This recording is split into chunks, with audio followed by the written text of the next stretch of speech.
announce that we're going to start our second segment of the program, which is the panel presentation and discussion. And the topic is empowering women as leaders. And I would like to welcome all panel members. And may I please request that each panel members will introduce themselves and we go from there. And the first one will be Speaker Wampat. And then begin.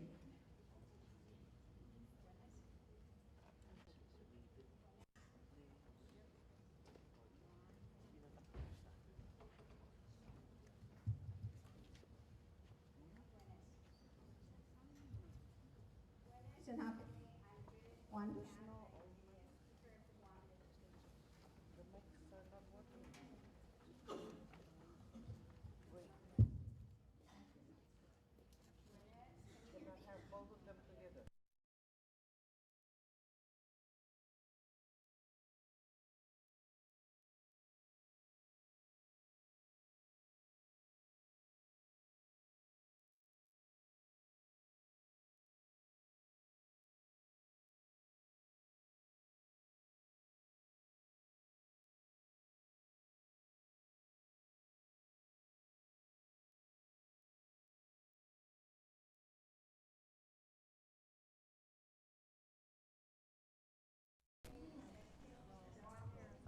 Mic test.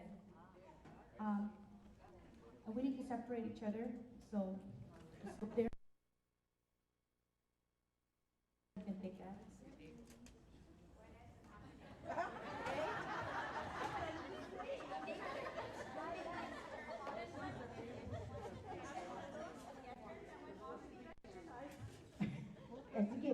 Sige. We figured it out. Turn that one off and this one on.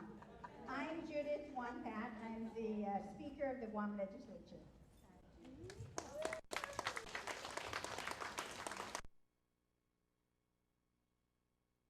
I'm Jackie Che, and I'm the Director of Institutional Effectiveness at Northern Marianas College. Good morning, everyone. I'm Esther Almunia. I am the Chief Executive Officer for Commonwealth Healthcare Corporation. Good morning, I'm Rita Sablan, the Commissioner of Education with the Commonwealth of the Northern Mariana Islands Public School System. Good morning, everybody. I'm Agnes McPeters. I'm the Chief Executive Officer for Northern Marianas Trade Institute.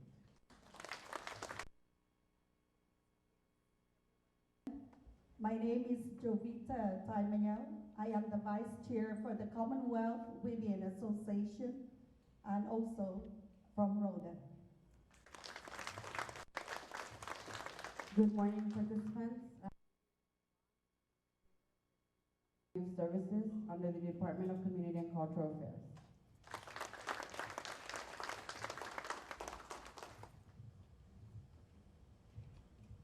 Yes, back to me. Okay, I prepared something only because I understand it's 5 minutes and I have a wealth of experience and knowledge and I'm afraid that I'll take too much time, so I wrote it out and I'm going to speak fast to stay within my time frame. Oftentimes, people think that politics is a man's world, but in our islands and in our Chamorro culture, our women have always been at the center of power. Thus, it is no surprise that so many of our women assume high political positions in our island governments. Today, I want to talk with you about what drives us as Chamorro women leaders, and I want to share what motivates the decisions I make as the Speaker of the Guam Legislature. In preparing for this presentation, I realized that all of the words describing my decision-making, I look, listen, lend, learn, and love. Let me explain. And I would like to use an example of an issue I have to decide on that soon your community will be faced with, the military buildup. I am aware that the draft environmental impact statement on the military's plan for training in Tinian and Pagan will be released this Friday, April 3rd. On Guam, we have gone through two very major environmental impact statements since 2010 concerning the military buildup. and I learned many lessons about leadership in the process. Our community has been divided about the buildup. The popular perception has been that the buildup would result in economic growth and jobs, both of which our island needs. However, it would also result in unnatural population growth, which would strain our infrastructure and increase the demand for public services, impacting our environment and our culture. One of the most contentious issues that have been is the need for a place where the Marines Live Fire Training Range Complex, the areas that were selected as preferred alternatives, first Pagat and now Letectan, and are important cultural sites with Lati villages and ancestral remains. As a leader, I had to decide my position on the buildup, and it was not easy. First, I had to look at the situation from all angles and perspectives. I had to read all necessary documents, conduct additional research, compare the situation with similar situations in other places, and look to our history for answers. I wanted to understand as much as I could about what was being planned and how it would impact us. I knew the plan to move the Marines to Guam was intended to lessen the presence of the Marines in Okinawa. So I went to Okinawa to see the situation for myself. I saw a community that was frustrated. Thousands of Okinawans have been protesting the Marines' presence in their island, particularly since 1995, when 3 Marines kidnapped a 12-year-old girl and raped her. I had to ask myself, is this what I want for my community? Then I had to listen. What were the people in my community saying? I had to listen to everyone. I started by listening to the women. I invited a group of women leaders to meet and discuss the buildup, and they had valid concerns about the impact on children, the amount of money it would cost our government to host so many new people without any commitment from the federal government for funding outside the fence, the impacts on our culture, and the possibility that as Chamorro people, we would become a minority in our island. Eventually, we formed the group as Fuerza Famalawan, meaning the strength of women. I started to lend my own thoughts.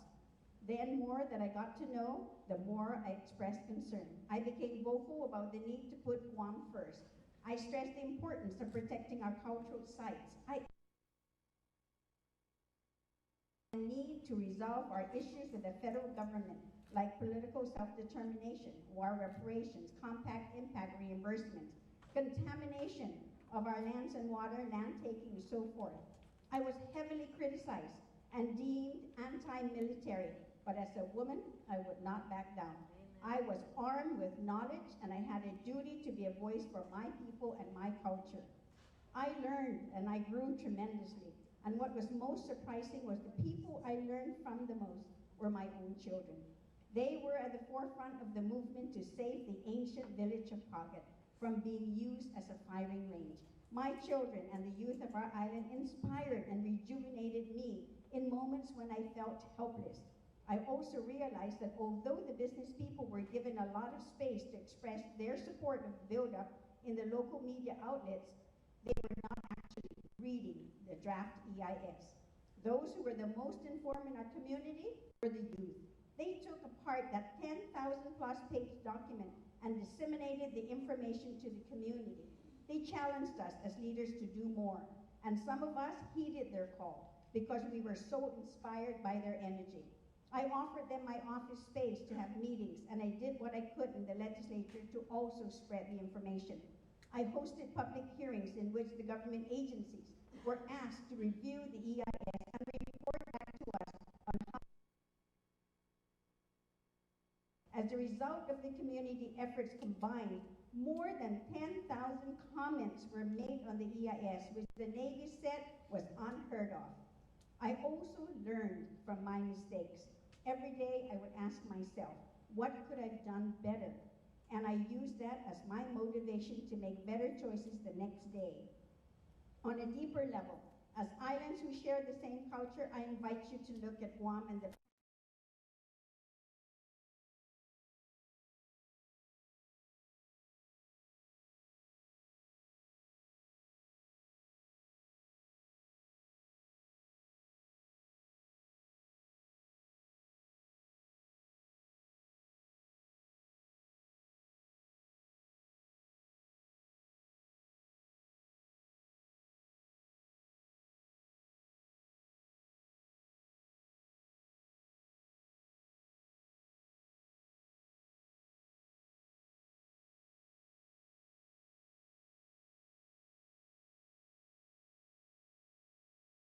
Commonwealth. If you do not want Pagan to be bombed, for example, you can say no. Your conference is focused on making it happen, which is a very important message for women. We have the power to make things happen, but we have to believe and trust in that power. We have to remember our role as women in our culture and envision the role we want our daughters and their daughters to play in the future. Then we have to make it happen.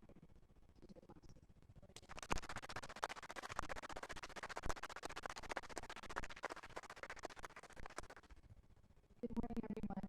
First and foremost, I'd like to thank you for being here. Because you are here, you are making it happen. So please give yourself a round of applause for being here.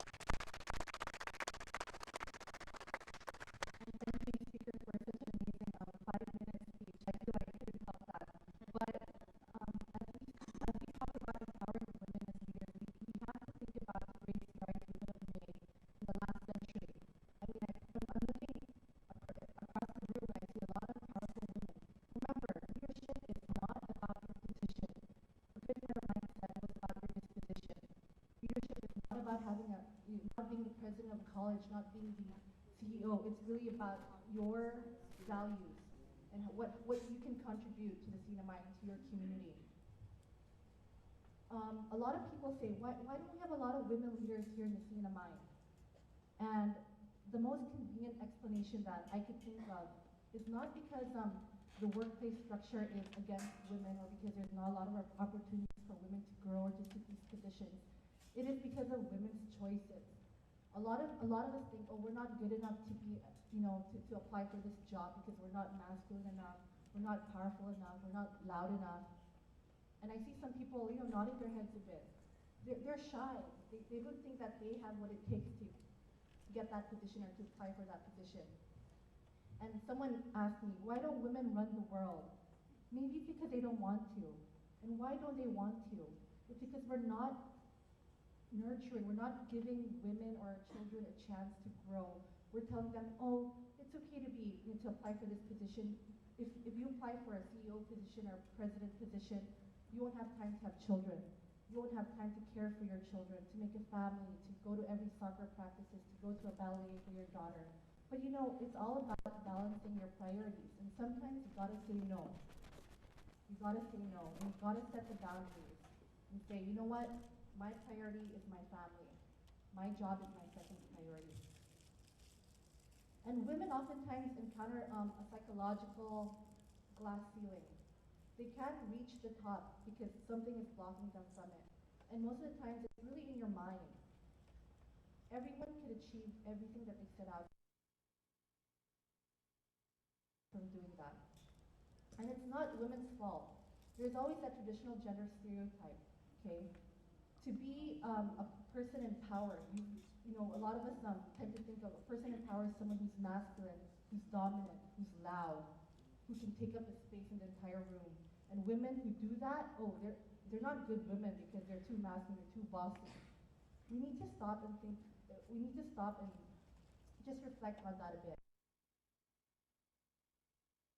Very vocal. We have a lot of women. I'm sitting among some of them here who are very vocal and who stand up for what they believe in. They're not bossy. They are women and they are being champions for their own sex or their own gender.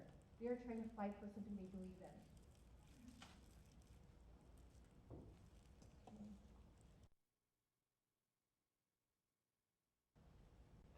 Money is power. Success means having a big office, having a lot of people having a lot of workers under you. It's not about that.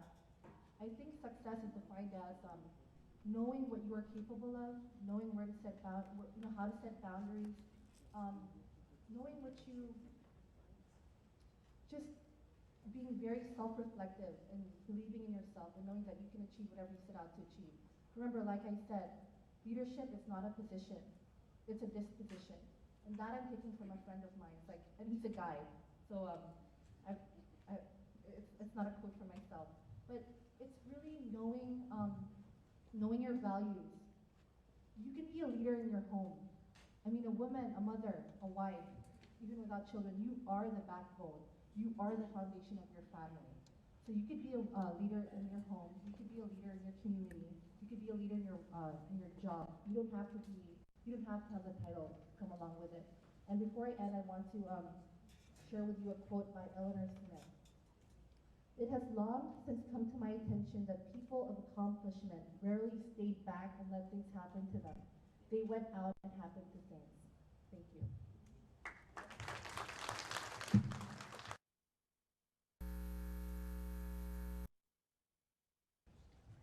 When you talk about health, being the leader of a health or official, being the health official, to make it happen, I think you need two things. It's to fight for equity and making it personal. Health,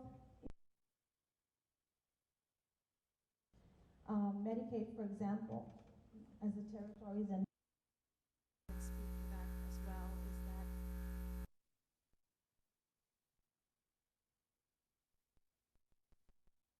you're looking at being limited on healthcare access, on healthcare funding, and this is something that I take personal as well.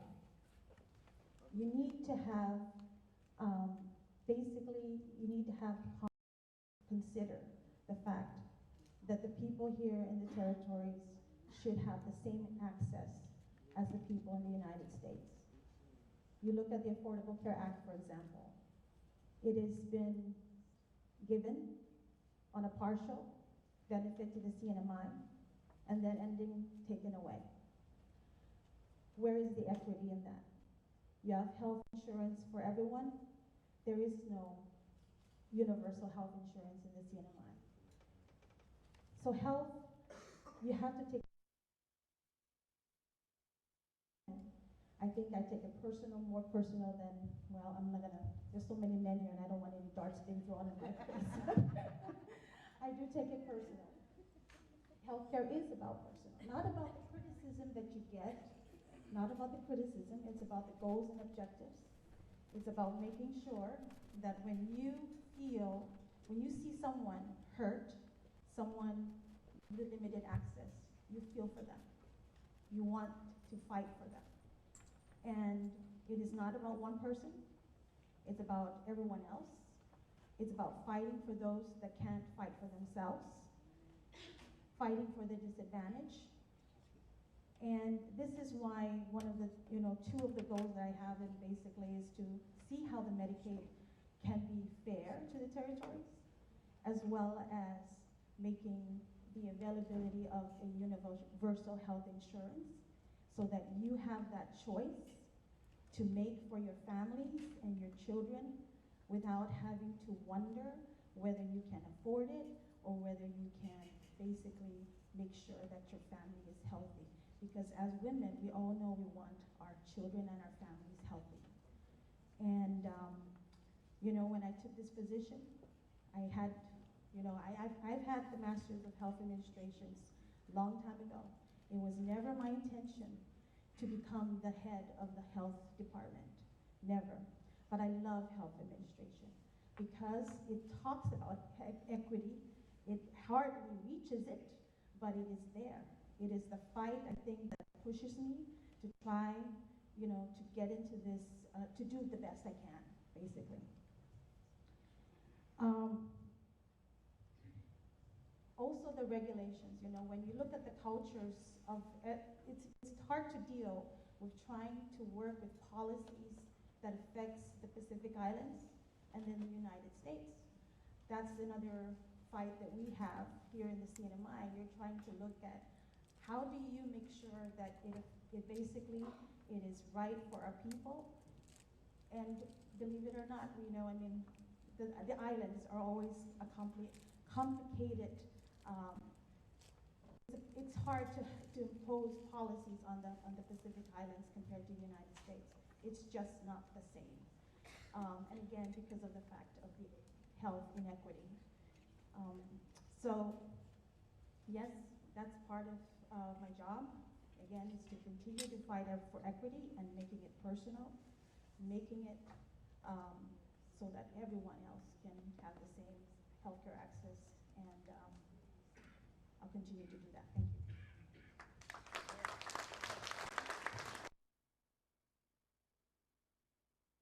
morning again. And to Chiling, I know you're here. You're one of the best women that I've known and learned from when I was growing up. Thank you for being here this morning. Can we give a big round of applause to Auntie Chiling? She was my 5th grade teacher, and she inspired me. And when I was in the KKMP, Agnes here inspired me, but not enough to enter the nunnery. But I'm glad to have, learned from you. So make it happen, celebrating women's achievement while calling the CNMI Women's Association for the invitation to be on the panel in celebration and recognition of Women's Month. The mission of the CNMI Women's Association exemplifies what my parents, what my grandparents, aunts and uncles of 4 generations ago believed and worked hard on as guardians and protectorates of our culture, our language, and other important assets that contribute to the well-being of our island communities. Women of the CNMI do to make things happen, celebrating women's achievement while calling for equality. Equality in the sense of the word is about everyone getting the same things in order to enjoy full, healthy lives. Similarly to equity, equality aims to promote fairness and justice, but can only work and same things. History tells us that Chamorro women in all decisions made in ancient Chamorro society.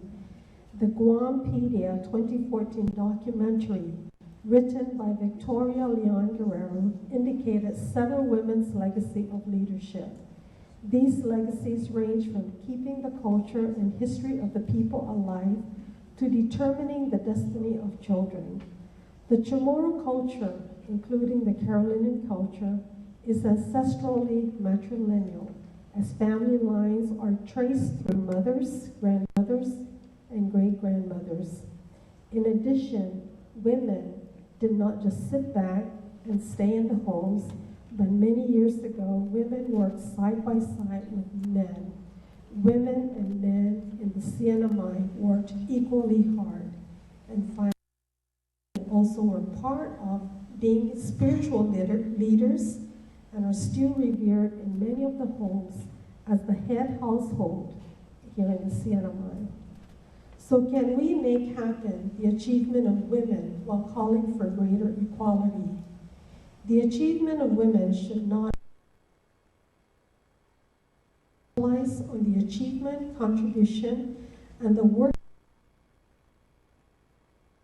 health, education, social and political welfare, and the economic development of our community.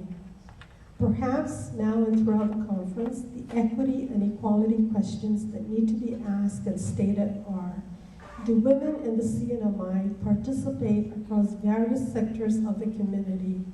Earlier today, when we called the legislator to do the House resolution, there was only 1 woman out of the 10 men that were standing up there. I go, wow, I wish.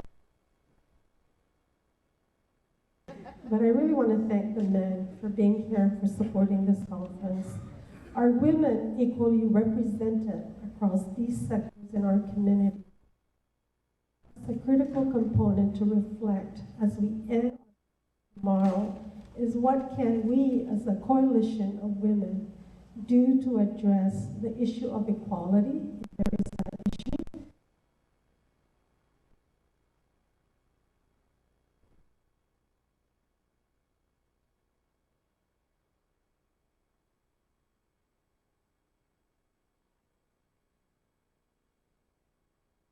public education.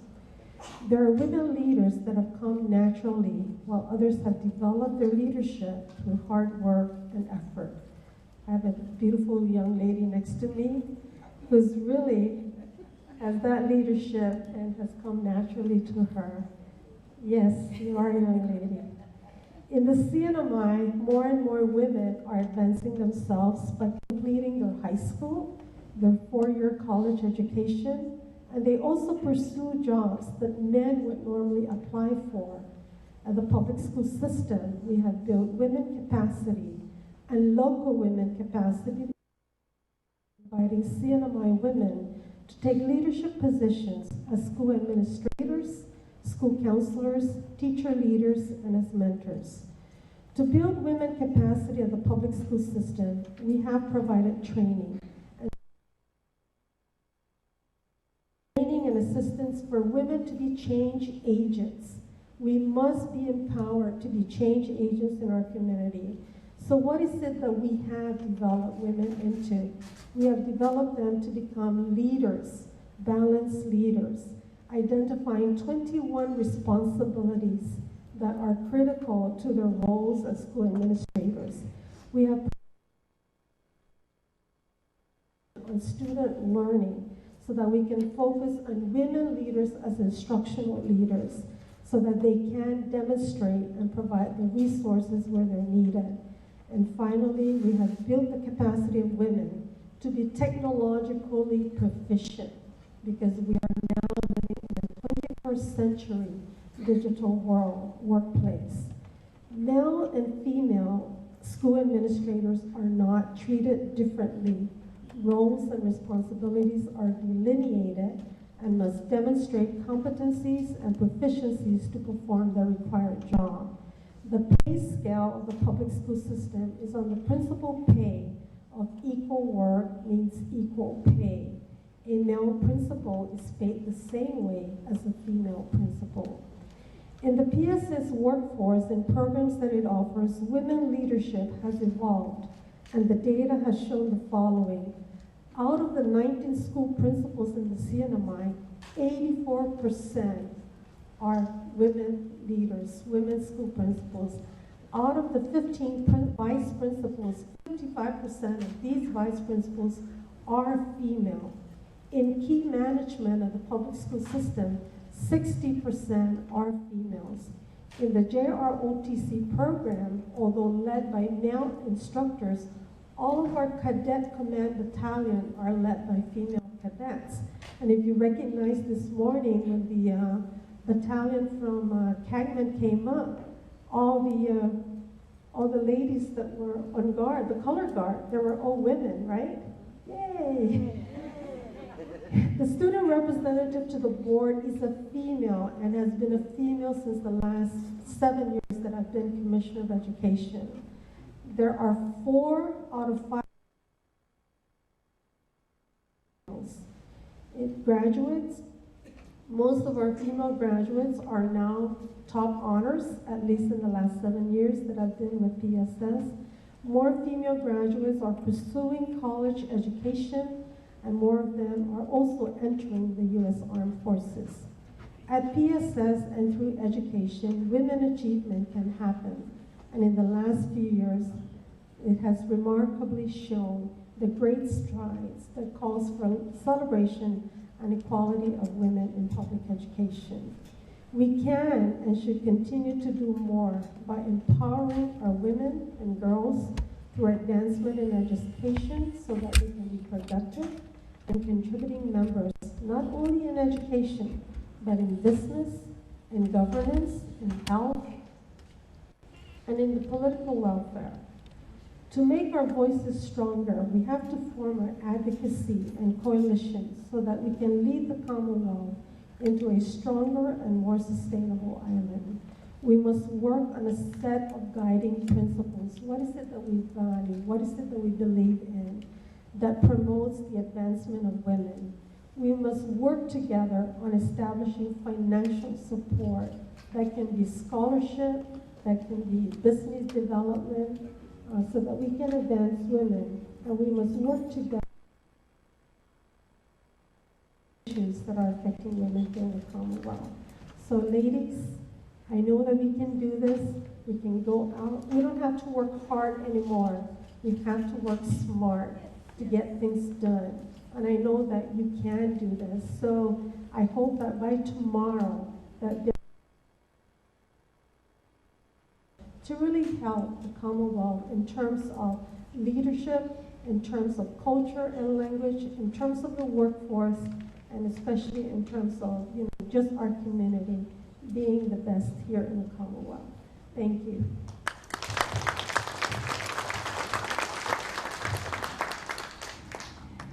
Good morning, everybody.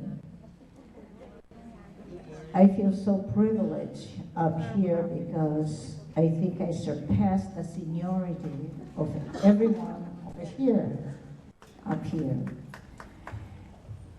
But thank you for coming, especially our leaders, our men. We talk about women, but I want to also honor our men that are here taking the lead in coming to honor the women today.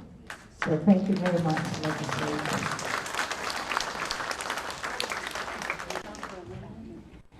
When I was asked about 3 weeks ago to be one of the panelists and was given the title, Empower Women as Leaders, the first thing I did is I looked at the census in the CNMI. What is the ratio between? So I saw that 48.5% are women here in the CNMI. That's a resources that had been overlooked for many years, many years. Therefore, I would like to say, join with one of the famous authors who said, there is no tool for development more effective than the empowerment of women. To overlook this percentage,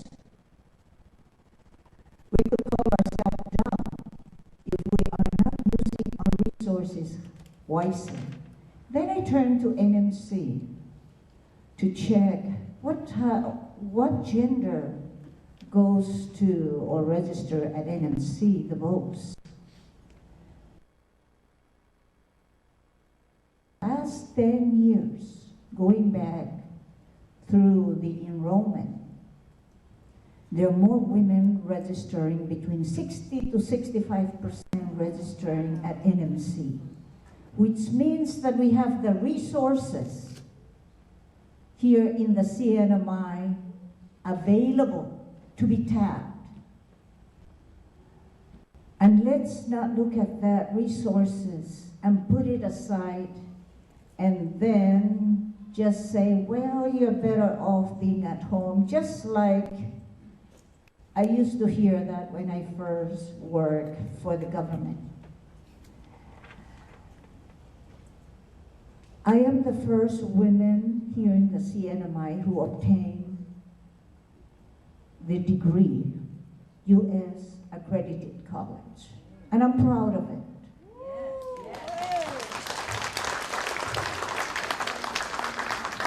I'm very proud of it because I consider myself as like a key opening doors to the other women.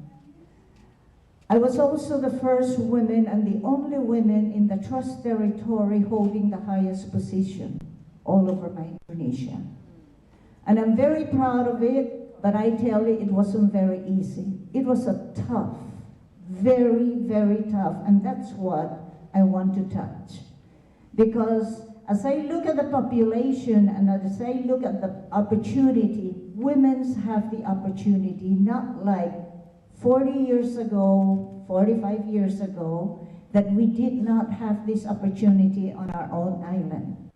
I am being asked to speak because I'm an educator. 35 years ago, we did not have a college. 40 years ago or more, we didn't have high school.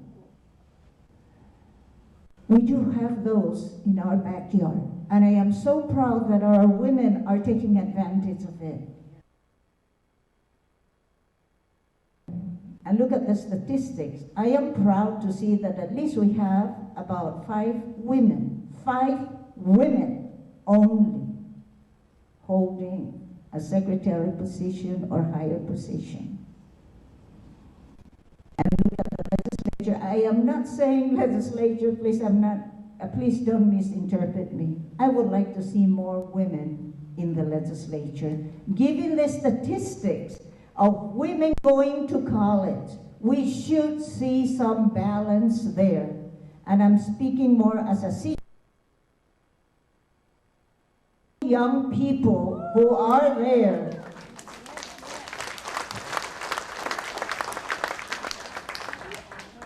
I am taking this approach because I know all my speakers here are young and they're telling you a lot of things that they have dreamt, but I have been there. So I'm talking through experience here. So I'm different from my presenters up here. So let me tell you, women, how to be empowered.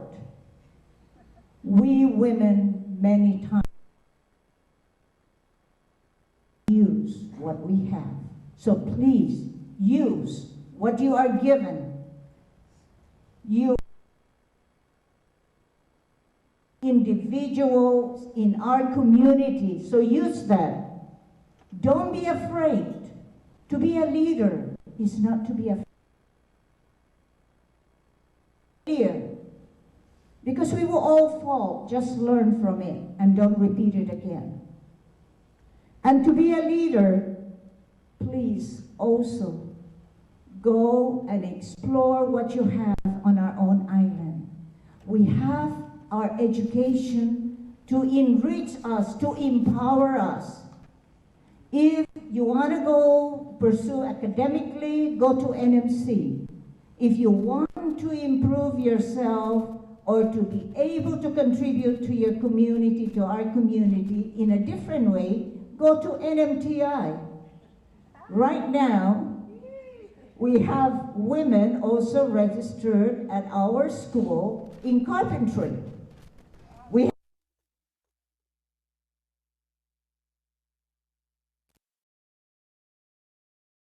please look at what you have and don't let it sleep.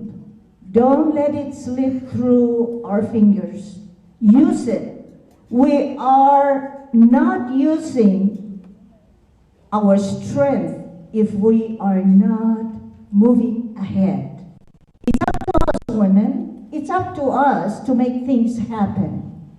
Our theme here is to make things happen. If things slip through our fingers, then it is our fault. 45% of the CNMI population are women. If we let all these things that are going on, all the drugs here in our islands going on, I will say that we are also partly responsible for not doing something about it. Let's use these rich resources that we have in our CNMI to make things happen. Thank you.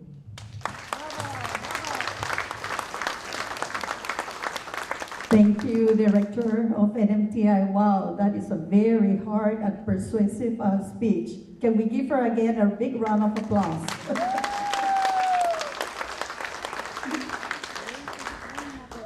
Can we give another big round of applause to all the women in this audience? All right, there you go. And also the supportive males that are here. Let's give them a big round of applause. See, that's a nice breaker right there. Thank you. Good morning, everyone. Good morning. I know that a lot of you look. She's no longer in the legislature. But I must tell you that women are very important in this Commonwealth. And because of us women, I am sitting up here to let you all know that I just cannot leave the Commonwealth Women Association as our chairwoman, Representative Darlingback there, she knows that I've tried so many times to move and get out and just retired out of the CWA Women Association. Anyways, today, I would like first to begin my talk that women are making things happen here in the Commonwealth, either in the home setting, in the community, in the business sectors, as well in the government. There is no doubt that women are climbing up the ladder in this century to the ladder of success and leadership. Today I would like to share with you the two important perspectives that I consider I myself had experienced throughout my journey in my success. Success never stops. Either you're young, you're middle-aged, or you're a senior citizen, just like my auntie up here saying that she's a senior citizen, but she never stopped. She's still with the middle-aged generation. So good for every woman. Now, going up to this first experience that I want to share with you, I come from Rhoda. Rhoda is a very small community where male is the power. When they say male is the power, they look at us women and say, no, you are not going up there. You cannot be up there in the legislature. You need to stay within us. And I know that it happens here in Saipan as well in Tinian. So it took me 2 times to run in my election to get up to be a senator in the 17th and 18th legislature. So within this, I assessed myself and I said, what are the things that men, or what are the things that the people do not see in me, that they cannot just give me the choice, the first choice when I submit myself. I found out personality much in males, but in women ourselves, we need to have positive, loving personality in order to empower us women to climb up in leadership and in successes. So looking again at the personality, I know that a lot of you right now, women, things are running in your minds. Why? And there's never a correct answer until you try it, until you experience it. And in the leadership role in education, in my place back home, I am the second school principal. Dr. Rita Hoko Inus was well known that women have still a long way to climb up, to be recognized as leaders, decision-making, risk-takers. And I know that all of us women have those traits in order for us to succeed in today's world. So my second experience that I would like to share with you is commitment. Nowadays, a lot of us women are really looking at different work government, but nevertheless, we look at ourselves, what can we be more contributing to our health and our economy? So when I got out of the legislature as a senator, oh, by the way, I am the second female senator in the legislature of the CNMI. Yeah. The first one was Senator Maria Frica Pangilinan, and then I came in as a second senator. So women, you still have you are all welcome to join the legislature. Okay. My second experience that I would like to share with you in my own empowerment is my farm, agriculture. I am a producer of crops, local crops in Rhoda, and my signature crops are sweet potato and taro. And on these crops, I believe that women can do it. I can make it happen. And that's our theme. Women can make it happen. So I developed my 5 farms, and I call them farm number 1, farm number 2, all the way. And I named every farm Farm 1, you are going to make $12,000. Farm 2, you're going to make $15,000. So I embedded my skills called vision, goals, and economics, right? Our economy, right? And health.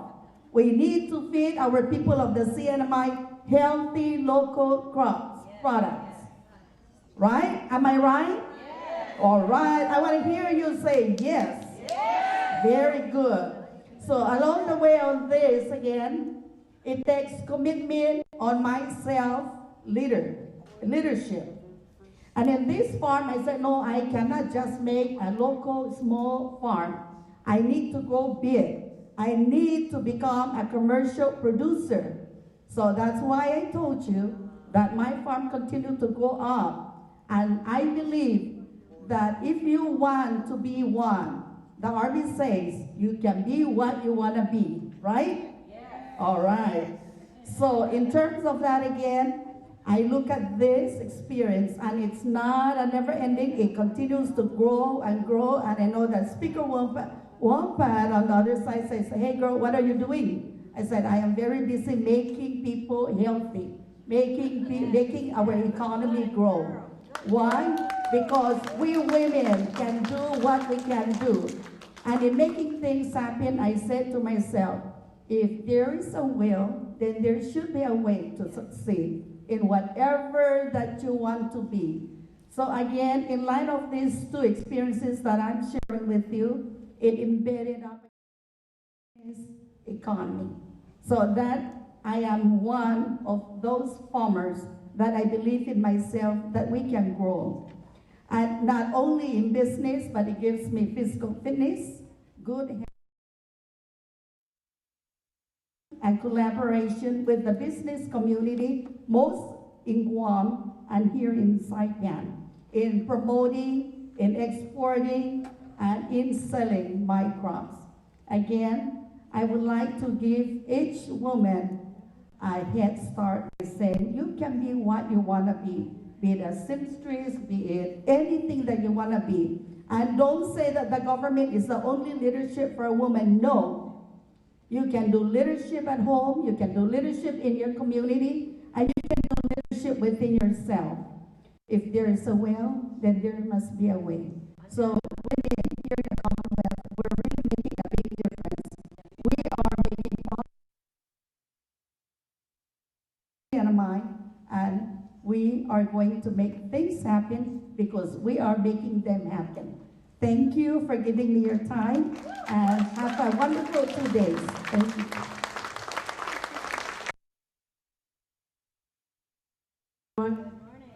And I have to be the last one.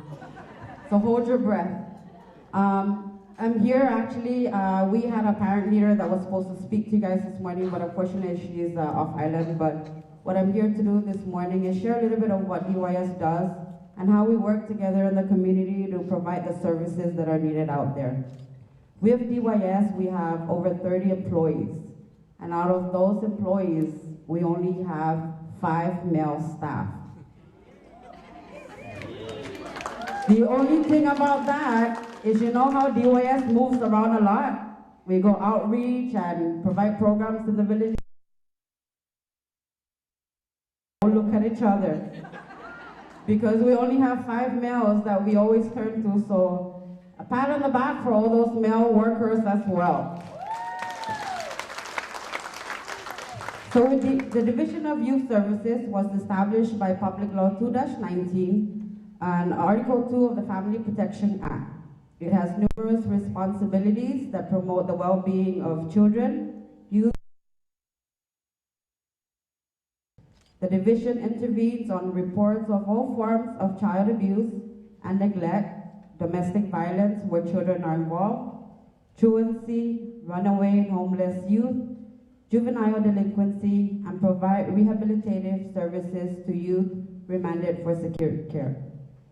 Specific mandates of Public Law 2-19 include the following: to provide necessary legal protection for family members who are victims of civil and criminal family abuse, to plan, coordinate, develop, and implement programs designed to provide developmental and rehabilitative services not limited to recreational, individual and group counseling, outreach, survival education, employability development, and substance abuse training for the youth. It is responsible for the provision of services to all youth, including youth adjudged to be wards of the court of the Commonwealth with jurisdiction in juvenile cases. Who are our consumers? Our consumers are the victims of child abuse and or neglect and their families, juvenile offenders and their families, other youths in community, other parents in community, and the low-income household. We just started addressing the low-income portion of our services a few years ago. Our services are broken down into intervention and prevention programs. Our intervention programs consist of the Child Protection Unit, which are the key responders to child abuse and neglect. And we also have the Juvenile Probation Unit, which monitor court-ordered conditions for juveniles. We have our Emergency Shelter Program, which serves as a home. And then we have our Foster Care Program. Our prevention is broken down into 3 areas. Our Parent Education Services, which provide classes, and a 24-hour parent helpline. We also have our Family and Youth Enhancement Program Youth Section, which has a lot of prevention services for the youth, which includes tutoring, cognitive life skill sessions, arts and craft sessions, aggression replacement trainings, and substance abuse prevention programs. Our Community Services Block Grant Services, which is a key program that's really closely associated with the summit this morning, provides leadership and economic opportunity for self-sufficiency program, which involves education, training, and employment referrals. We have our community action agencies, and I'm glad to say that we've been sub-granting our funding to a community action agency, and for this year, the Sinamay Women's Association was the sub-grantee for this award. So let's give them a big round of applause. What we're doing with the association is partnering up with them to carry out the legwork of educating, training, and employing our low-income families. With them on serving the low-income population. Just last year alone, for FY 2014, we had 216 cases, child abuse and neglect reports. Out of those 216, we served over 500 who were subjects of the reports. So that's how much load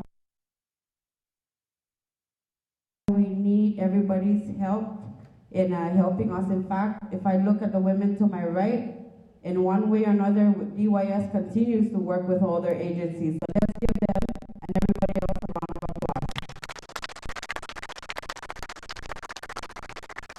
In order for us to strengthen our families in the same line, we must remove those obstacles that get in the way of our families.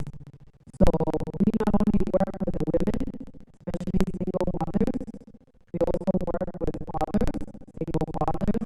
We need to address the whole component of the family.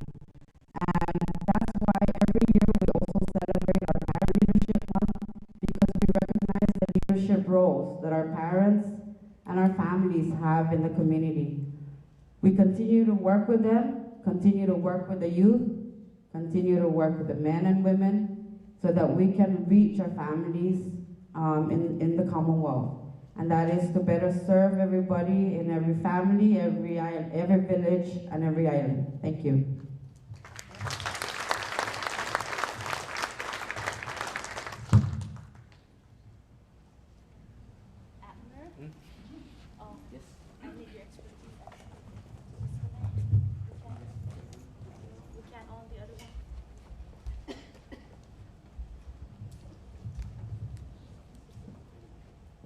Test, my test. Thank you, wonderful lady, and powerful speech. You've just energized. I'm sure the audience have been rejuvenated, energized, and all those powerful statements, remarks, and recommendations. And thank you for your expertise. Now, next in our program is a question and answer session. And I would like to recognize and thank you for raising up your hand if you need to ask a question. I will recognize now the to the panel presenter, your question. Nadanya Segundo Hidrox, Veneno, positive question. So I could add education and health. So nadanya todo yung vamos sinanakan.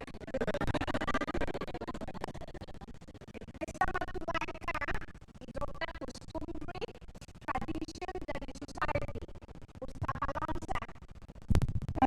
United together. No? Too little, too late. In the Sianamay, Tabekti Yantita. For over less than, I don't know, billion. In less than 1 year, Hokkuk. Hokkuk is a lot of people studying Tabekti. So sister, I heard from City Simon now. Be positive now. Hey, let's use the military in a good sense. You're here to feel more comfortable, destroy nature.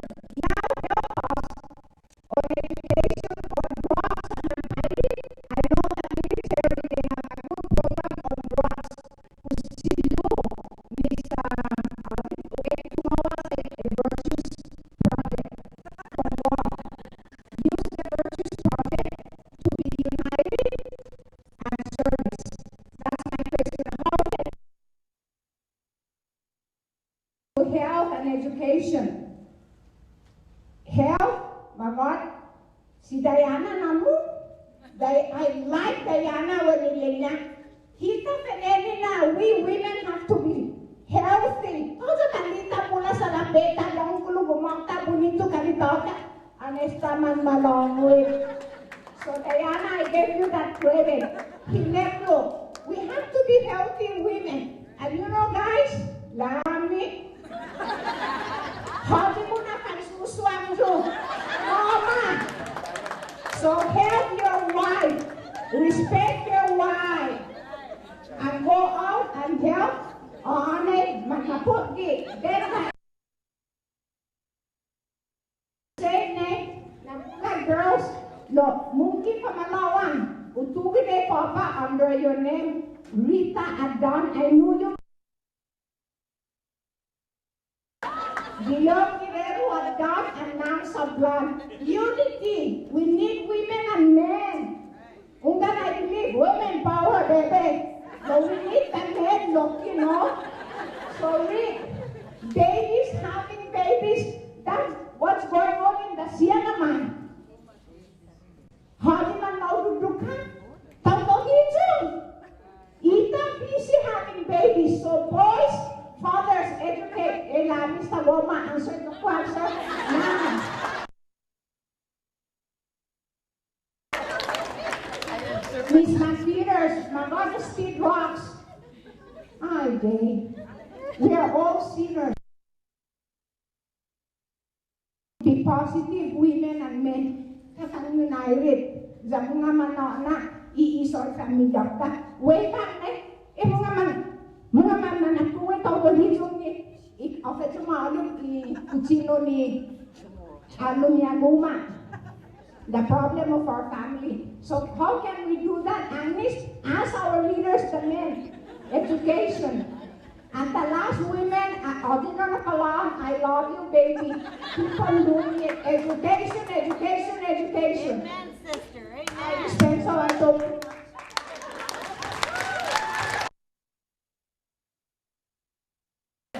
Thank you for your wisdom. Any other question?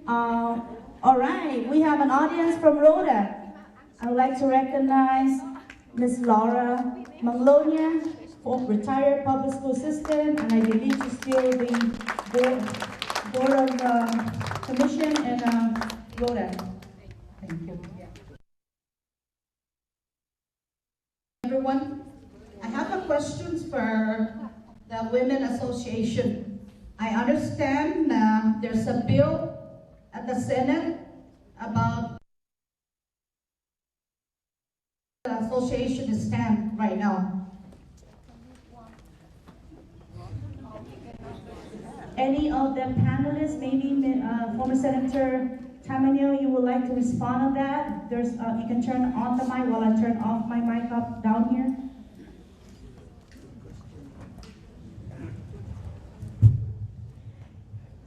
Yes, thank you, Mrs. Manglonia, for your question that you posed.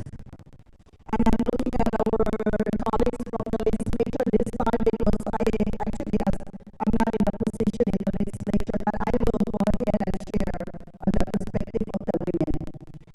Okay, the bill in the Senate regarding the legalizing marijuana for medicinal purpose, is that correct? Yes, okay. Well, we women are all mothers. We women want also to find solutions to heal any illness here in the Commonwealth. We women are also so much concerned about the financial situations here in the Commonwealth. When you ask a mother or you ask a woman, would you agree to legalize marijuana as medicinal? Of course, the answer is yes. Why? Because we're looking for solutions. What kind of medicine that will heal? What kind of medicine that will assist our illness here in the Commonwealth? When you look at the perspective of finance economy, you say yes, because you want the Commonwealth to have revenue coming into the CNMI. But when you look at the tradition and the legality of and the drugs itself, we want to say no. Why? It builds up more criminal offenses here in the CNMI. Although you contain the plans to say, no, these are only for medicine, of course, there'll be other ways that will leak out and another plantation or growing out aside from the medicine. So our legislature has conducted hearings in Rota and I believe in Saipan. Is that correct? No, not yet. Okay, so only in Rota in terms of these issues. Mrs. Manglonia, we do have the chair, Representative Goromo back there, where she can really lead the response for that. You want to share a little bit about that? Thank you.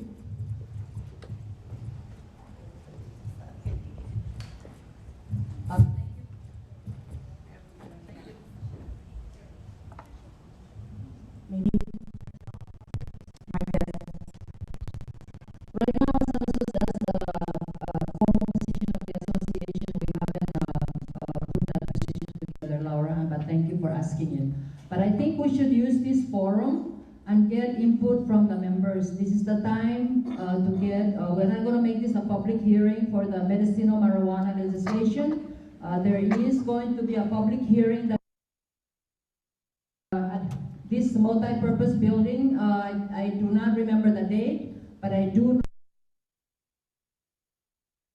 know the House working together with that committee. We will jointly hear it and get the input before we take final action. I do understand that that bill has been heard on the other two islands. But this is a good time. If you have, we don't have enough time to entertain and dwell on the medicinal marijuana, but a couple of good comments should help, so that the association will then take it up to the second part of the second day, so that we can include it in our agenda. The resolution, the plan of action that the group is going to put together. Thank you. Last question from Ms. Laura, please. I'm very sorry. I should have first recognized the panelists up there. I just want to say that I am very proud of you women out there because you are one of our leaders here in the CNMI. What I wanted to say, I'm sorry I was not able to hear the other panelists when they were doing their presentation. But I wanted to say something. I'm not sure because I cannot speak on behalf of the women in Saipan, but in Rhoda itself, let me tell you, and I don't know whether you agree, but this is what's happening. I know that a lot of the women are qualified, they're capable in becoming leaders. That women have is women themselves, not men. Yes. When a woman, try to go to step up higher on the ladder, believe me, it's the women that are pulling them down. Jealousy is number one among women. What can we do to break that barrier so that the women, it's useless to have conference like this and we go, oh, go women, we are very powerful. But when the time comes that a woman stood up, and offer her services, irregardless whether this woman is very qualified or not, guess what? Women are the ones that are not voting for them. It's the men that we get the support. So what can this organization do to break that barrier so that women will believe in women, so that all women that are qualified can succeed in the coming future? Thank you.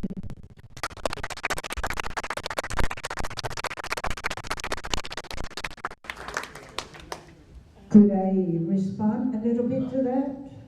Since I am the senior citizens here. That is very true. However, though, each individual, each of us, have to make a decision that if you want to aspire to where you want to be, it's up to you whether you want to listen to those criticisms or not. I went through those things. That's why I said I was the first woman opening doors. And it was very difficult. It was not easy. But it's up to you, up to each of us individual, whether you want to be overcome by those criticisms. It wasn't easy. But let's not talk about the legislature have to pass a law to forbid those things, or that the organization will come up with a process or policy.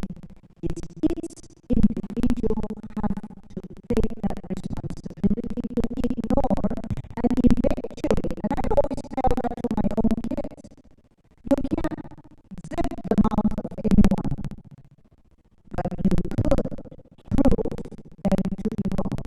Thank you. May I, where's Ines? I just wanted to make a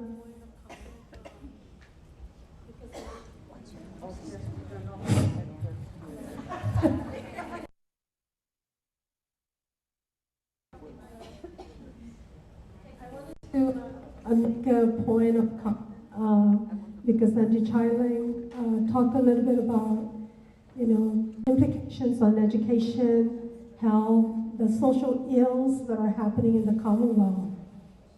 I just wanted to say that education, yes, we are responsible for ensuring that the whole child is provided for in terms of the academic or the cognitive development of children, but also their social, their mental, their physical health. It's very important. It's very important for all of us to take a look at the whole child.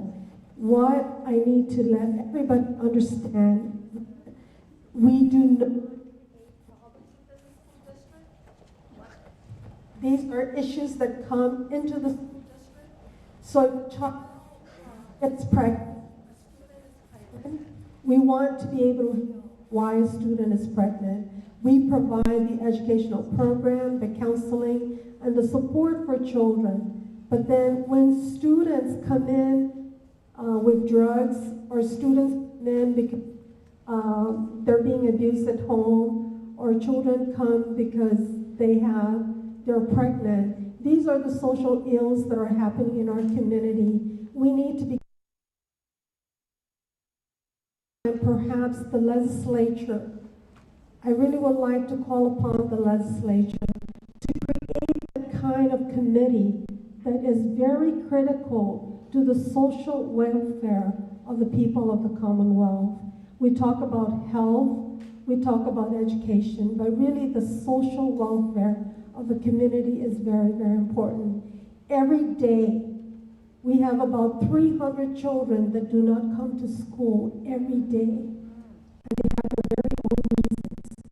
They're sick.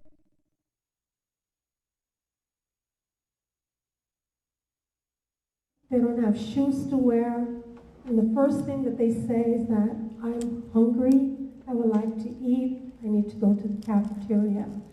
So it's the social issues that we need to pay attention to.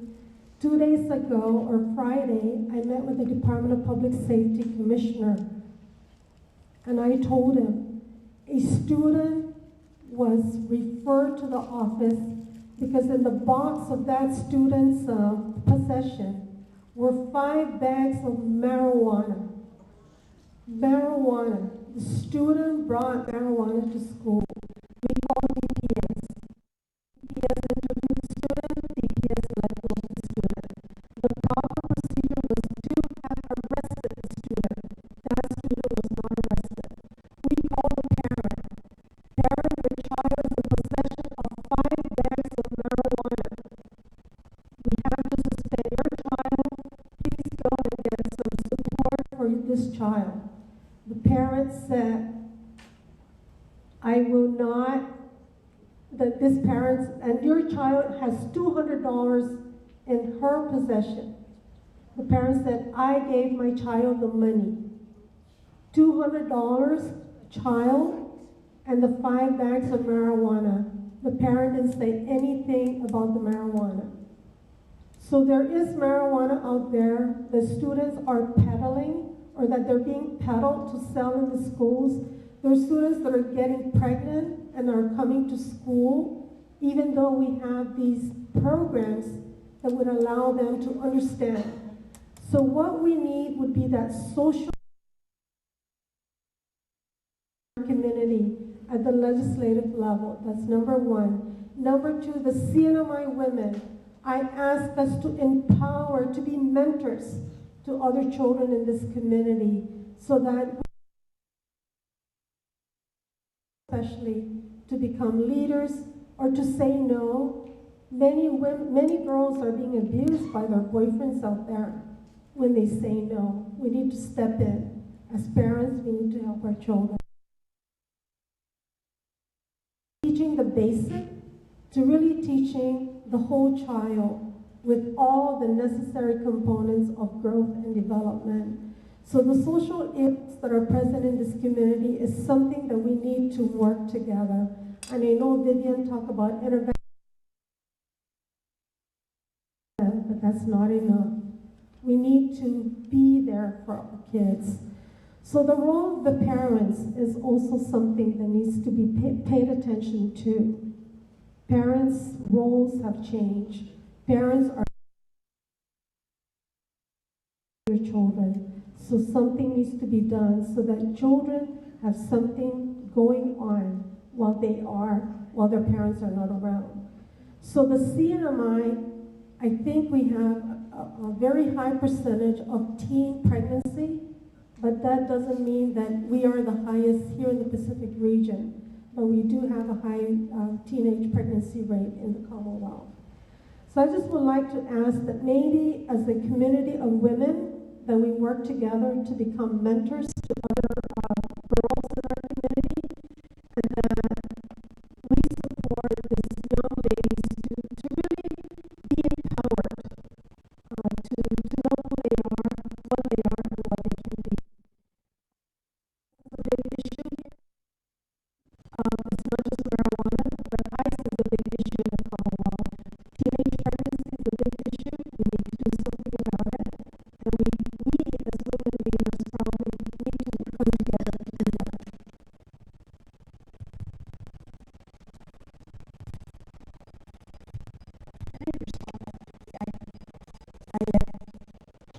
some questions about, education, health, drugs, and changes in our community and our culture, and how then, of course, women are always looked at to solve a lot of these problems. And the most important thing that I found as a woman, of course, is to really arm myself with a lot of information in order for me to be able then to respond. So it hinges then, of course, on education. The other question she asked is that the military unit, how can we get them to be a part of our community? And I know she was very frustrated. I was just as frustrated as she is. But the thing is that we need to emphasize that in our community, although we are very have open arms, we invite people, we welcome them, but it's important to stress to them that if you want to be a part of our community, then you need to give back to this community, that you need to be a partner of this community. You can't separate yourself and separate our communities to be the us and them. And that's what you're going to have to stress, because that's what we did in Guam. And don't ever feel that you can't do anything, because it took the women and the youth in Guam to tell the military that what they were going to do to us was too fast, too many, too expensive for all of us. And they stopped dead on their tracks, because a lot of information went out, even to Congress. So don't ever feel that you cannot be influential, that you can't be powerful, because there are people out there always listening. But what you're going to have to do is that, like I said when I spoke earlier, is that you got to learn a lot of things. You got to read a lot. And I'm sorry to say this, it may sound negative, but the one thing my husband taught me, Defunto Mel, is that if you want to fight the white man, you're going to have to learn the white man's weapon. And that is the English knowledge, arming yourself with information, and fight them with the exact same weapon. And then a question was asked about medicinal marijuana. You know, I'm not part of the organization here, but I like to take advantage of the fact that you're here and just at least get some information, like how many of you know about medicinal marijuana? Can I ask? Know about medicinal marijuana. You have some information to make any kind of decision. Right there, that just tells me what again do we need to do? We need to educate. Now, I didn't know anything about it at all either, and I had to learn to take a position. And you do the exact same thing when you go, because that's exactly what we did. The people came to the legislature, they testified, we put it before the people. Not that we wanted to not make that decision for the people, but we felt that it was a people's decision. And the voters decided. They decided, yes, they wanted medicinal marijuana. Then the last question somebody asked was about how do you stop other women from dragging. You can never stop women, I realize, from being jealous of other women. And let me tell you, I know that feeling very well, being a political leader. To learn was, first of all, is to find out exactly what is it that our women look at other women for. And I made sure that every time I go out anywhere to a social function, if I see a husband and a wife together, I acknowledge the woman first before the men. Because I've been accused one time when I said hello to a man, the woman came to me and said, what are you trying to do with my husband? You know, so that's why all the time, women first. Then the other thing I would do is I would make sure so everybody would know. So I'm not going to give anyone any reason to accuse me of anything, because it's so easy for them to do that, and even more so now because I'm a single woman. So therefore, I make sure that they be as compassionate as I can be, learn what's going on with them, find out what are they suffering from, what are their challenges, and try to be really humble, be very sympathetic, so that then I can disarm them, so that then they don't look at me as a threat. And then lastly, sometimes for women who want to run, your organization here should endorse the women who are running. When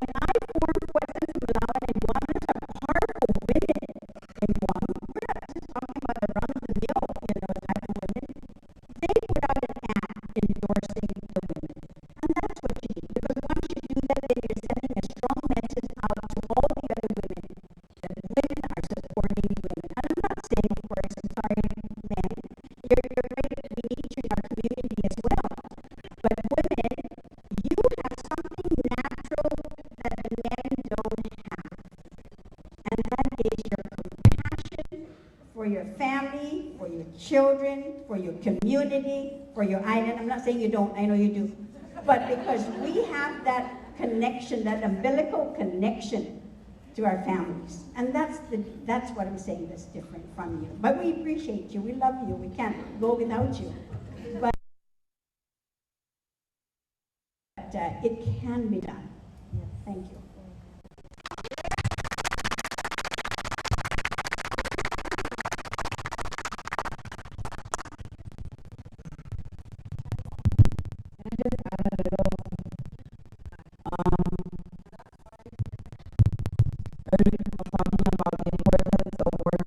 Every aspect of the family. Not only do we need to do wraparound services, but we need to work directly with the youth. Oftentimes we say, or we tell our staff, you know, we can provide counseling today, counseling next week, counseling in 2 months, but if we don't touch the homes and work with the parents, nothing is going to work. The same thing is going to happen again. It's going to come back again as another case, and maybe even worse this time. We highly emphasize, right now we've kind of taken a turn and are trying to focus on our prevention programs, although we cannot stay away from our direct services and intervention, but we have a 14-year-old now that is 7 months pregnant. And that's why we're trying to go that direction, because we need to step in, and I agree with the commissioner, we work closely with the public school system. It's there. Our problems are there, and we need to intervene early. Just a brief message to the question by Mrs. Maglonia about women damaging other women. I spoke earlier about personality, and that falls again under personality conflict, where I wanted to build positive self-esteem in women, and that we need to believe in each other in order for women leadership to climb up the ladder of success and to make things positively happy here in the CNMI. So thank you, and yeah.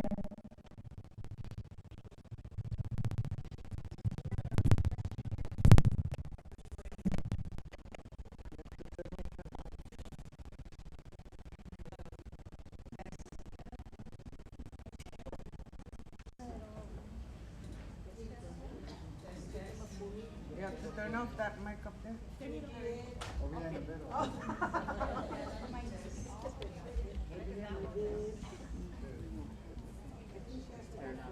Test. Good morning. First, I would like to recognize the women leaders, and that's why you are considered leaders, because you took over the microphone to respond to all the questions from the women.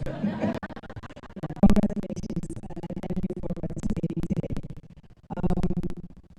The medicinal marijuana, I am very much aware of it. I am in support of medicinal marijuana.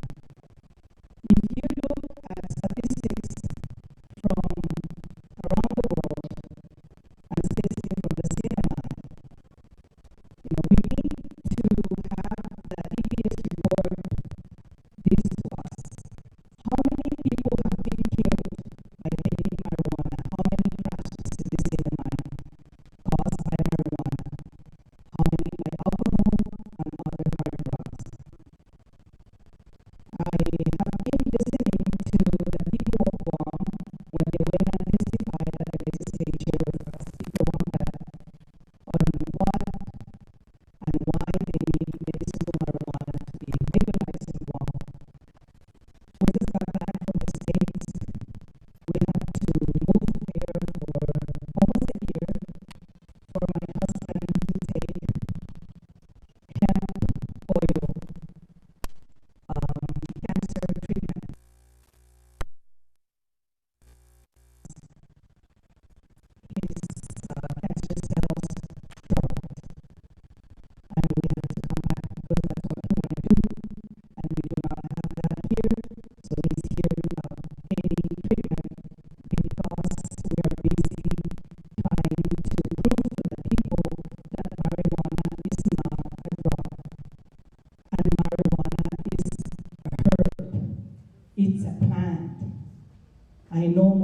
us sitting here have seen marijuana.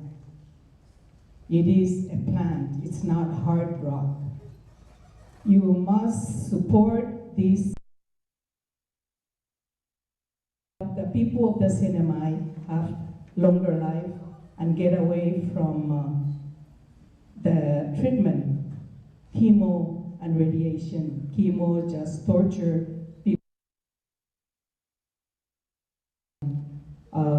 The first stages of cancer. I know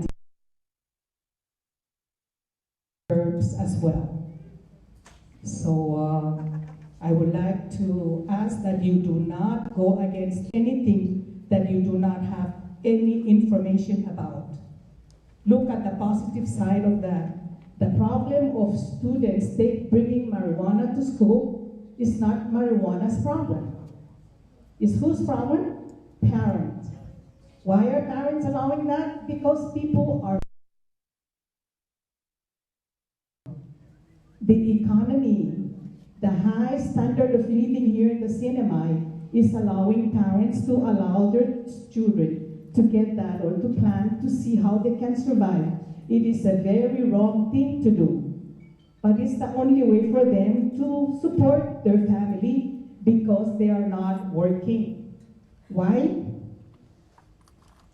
There is no job available. If there is, they don't have transportation to take them to where they want to work. They don't have clothes to wear. So marijuana is not the problem. It's how people are educated on how to use it or not to use it. It is illegal right now. And I would like to ask the Sinamay people to support the bill of Senator Iggy Sommer to let it go as fast as possible so that people can get back to basic and stop going to the pharmacy to get something that will kill them instead of healing them. Second, I would like to also talk about the women's support, which is kind of true that when someone tries to climb, we're full of crabs, pulling legs down because of whatever reason. Whether you have those 2 letters after your name or not, give them a chance. They have something out there that you don't know. And then when you see that they can't perform, then that's when you take action. But, let us not pull, women down. We are mothers. We're supposed to respect each other as people that bring human to this world. We need to give each other support. And she's this and that. We cannot move forward because you don't like me and you don't want me to be in the legislature or not. Women leadership is not only in the legislature, it's everywhere. You are a leader your own way. So, and with the commissioner and all these problems with the youth, the pregnancy from DYS report, it's something that we need. We need to educate children or junior high school where is the most feeding. Having babies themselves is the basics of home. Why you should not? First, it's morally bad. You're not supposed to have it in the first place. You cannot even take care of yourselves, but it belongs in the home. Parents, this is your obligation. And the second worst thing is when our babies, we jump, we have shower. Baby shower, hey, so-and-so is pregnant, 14 years, 15 years old. Let's get together and have baby shower. That's a very big support from the Islam. We're encouraging the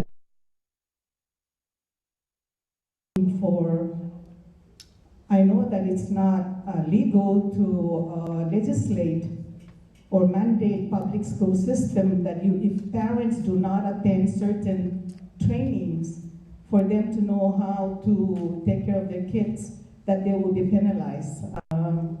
That's a harsh way to take care of this. We need to work together to see how we can really get down to basic, to see how parents can have time at home with their children, to educate them on how to survive and go beyond high school and then think about having children.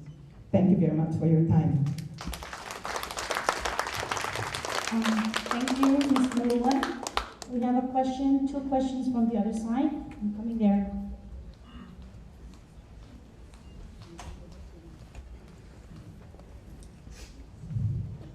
My name is Diana Williams, and I'm new on island for 1 year. My husband is your new eye surgeon, Dr. Dennis L. Williams, at Marianas Eye Institute. And I know this from my heart, that all good power comes from God. God is the one that gives women, men, empowerment. I was blessed to be raised by a father who gave me my power at a very early age, but died in my arms when I was 15. I then have a husband who has given me the approval of God's power in my life to come and serve. We've come here to Saipan. We love the people. We love to come and help you with your medical eye problems. We've come to stay. Oh Lord, take me home from the island of Saipan. I'm not going back to Florida.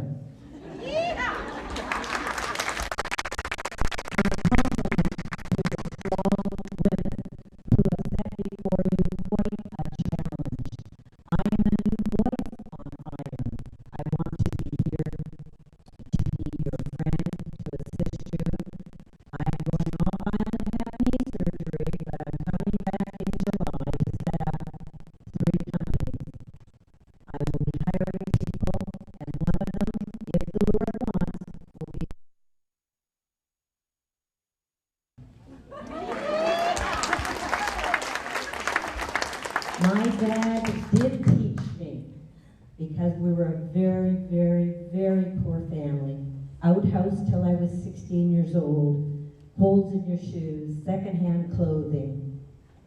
He said, girl, listen to your daddy. I said, yes. Way out of poverty. So I got educated. I'm 69 going on 70. 70 is the new 40. And I'm still in school, working on my master's and will work on the PhD. But I am here as a mentor and encourager to the young women. If you don't get the young girls when they're 5, 6, 7, 8 and up,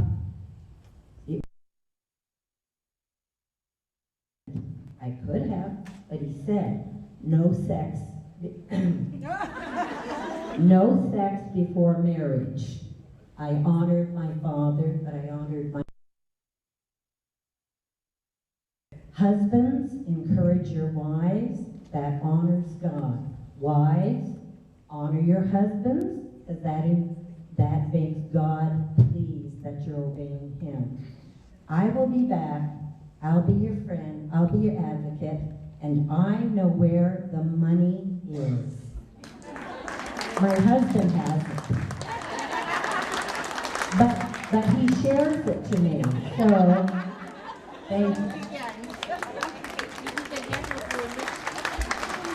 Beautifully said. Thank you.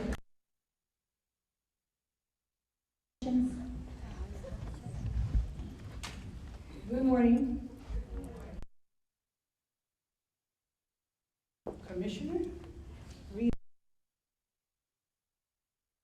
Is you were relating to, there's a lot of students that are not attending school.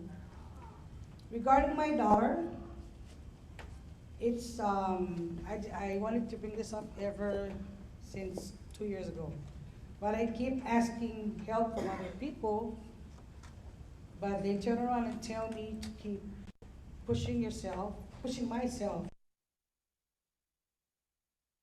I wanted to take my daughter out of Catman High School. We keep talking about health, okay? But this kind of health cannot be, we cannot heal in the hospital. And I just hope we have witch doctors in here or whatever, Sulawana, right? I almost lost my daughter 2010. It's because she got sick and I took her out the whole year. I tried to put her back, but it still happened.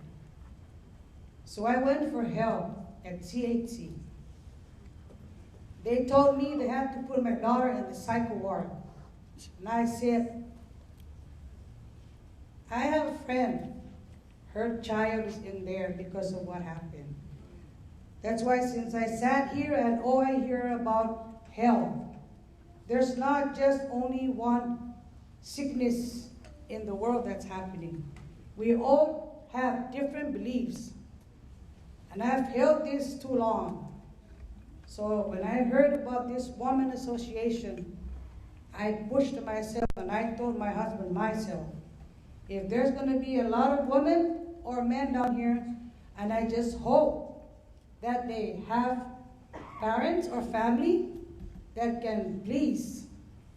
It's not just Campman School. All the schools that I've been around, and I used to be a parent volunteer. And the reason why I stopped, because it's the reason why I almost lost my daughter.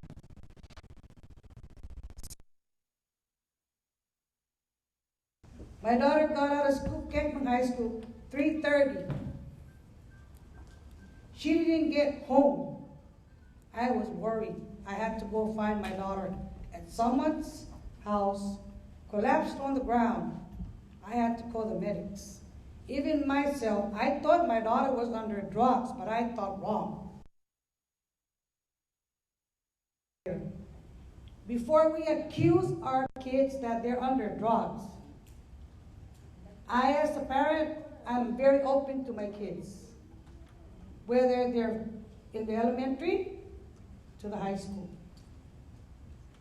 I've been wanting to share this for a long time. But I've waited for this moment to see a lot of women sit here. Because all we do is say our kids are under drugs, which is they're not. When I saw my daughter lying down on that ground, even myself, I'm like, wait, because I'm going to find out now that you're down there, they can take your blood and I can find out if you're in drugs or not. But when I went to CHC and my daughter had to go through, I don't know what. They took her blood 5 times for me to prove it that she was not under drugs. I've been there. I know how it feels. But I don't really black. I don't know. The person is skinny. The person has been skinny. Like we said, our island, we cannot satisfy anybody. Everybody talks about everybody. Like we said, let them talk. They cannot tell you what to do. You want to be yourself, be yourself. You can turn around and say, you know, what you think what I am, it's better you turn around and look at yourself in the mirror. So I turned around and I told that person that told me that my daughter was under drugs. I go, you want to see foolproof? Follow me to CHC. And I had to fight that doctor for an hour. And I said, Doc, if I have to wrestle with you, I will. Because my daughter is not crazy. We have local doctors can heal. And he turned around and he asked me, who's your doctor? I go, that's up to me to find out. But I ain't going to make you put my daughter in a psych ward. He was about to shot my daughter just to put her back in there. And I go, no. Okay? That's the reason why we're only talking about our health being healed with medications. But when it's time for our kids to get sick, you understand. Carolinians, you guys understand what kind of things I'm talking about. I almost lost my daughter in 2010. I said no. So I'm just hoping that whoever has a witch doctor or one, please, Commissioner, all that I'm asking you, each schools, because the priest cannot do it. They had to tell me to get out of It's okay if whoever's going to offer me to stay for free, fine. But I have kids, I have grandkids. Asking Ms. Dr. Rita Sablan to please, because I know we have different religions. We have different beliefs.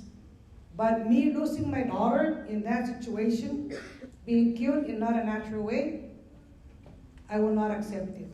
And now I enrolled her back in Kakman High, so I had to talk to the principal.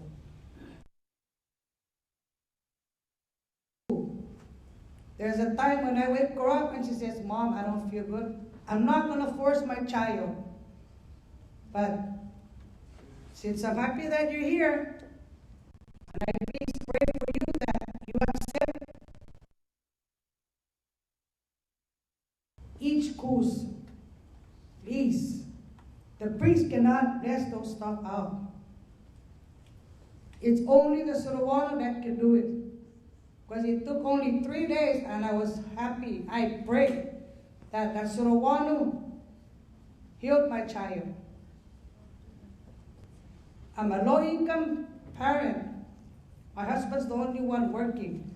But I, as a mother, I found a way myself. I didn't have transportation. I had to go find somebody to bring me down. Every morning, 5 o'clock in the evening, to bring down my daughter just to be healed.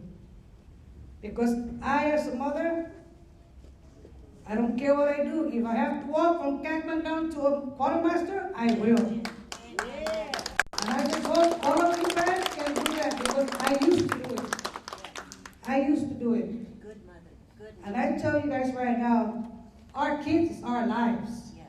We don't need our husbands, but as long as our kids are with us, I even tell my husband myself, I can put you aside. My kids come first. Yes. Yes. And it took me a month to heal my child. For that whole year. That's the reason why I am asking and I'm begging you, Dr. Rita Sablan, please. Whoever's the one here. Please, we need to heal our kids. First, the fourth child. The kid that I know is already under special. Parent didn't know where to go. And I asked her, I go, what's wrong? Your daughter was okay. She goes, no, she got sick. I go, so what happened? I didn't know where to go. But that's all I'm asking you.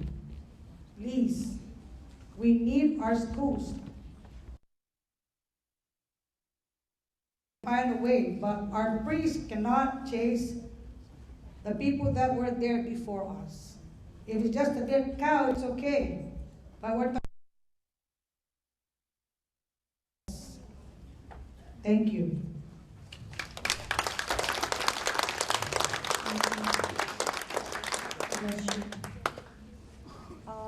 Any other individuals that would like to ask a question? I'm coming there.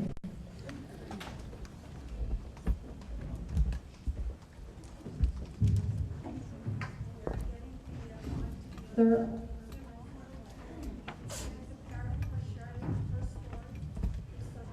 Good morning.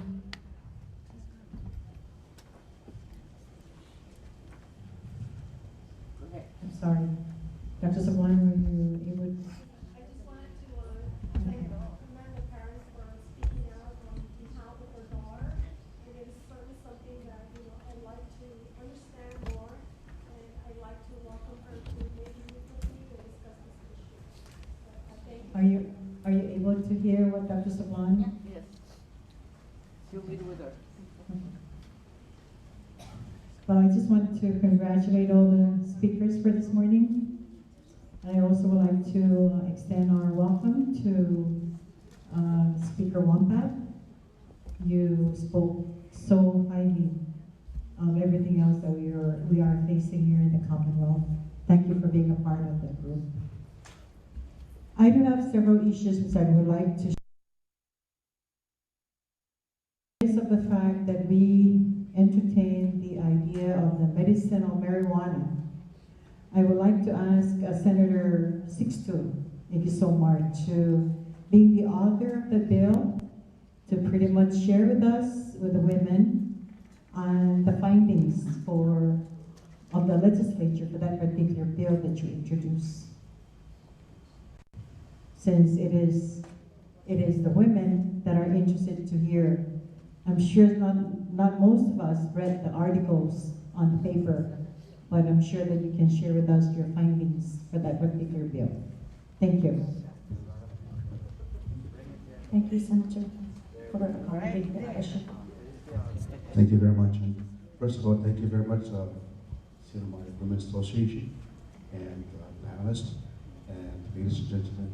If I'm to be allowed to speak on the issue, I apologize sincerely if I'm intruding into the issues of women with respect to how we can empower women. So I'll try to make it short.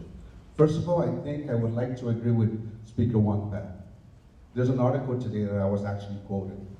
The article was very simple. At the end, when I was quoted, saying what the article was talking about, Rhoda last year is moving towards a petition of some sort to legalize marijuana, either recreational or medicinal. But at the bottom, I was quoted in saying, my bill is very simple. I totally agree in the principle. The principle is marijuana to be used as medicine to cure or to alleviate. That is the simplicity of my bill. To allow it to cure and or alleviate pain and suffering on any illness that somebody may feel that marijuana will help them remedy the symptom. And then at the bottom I stated, the problem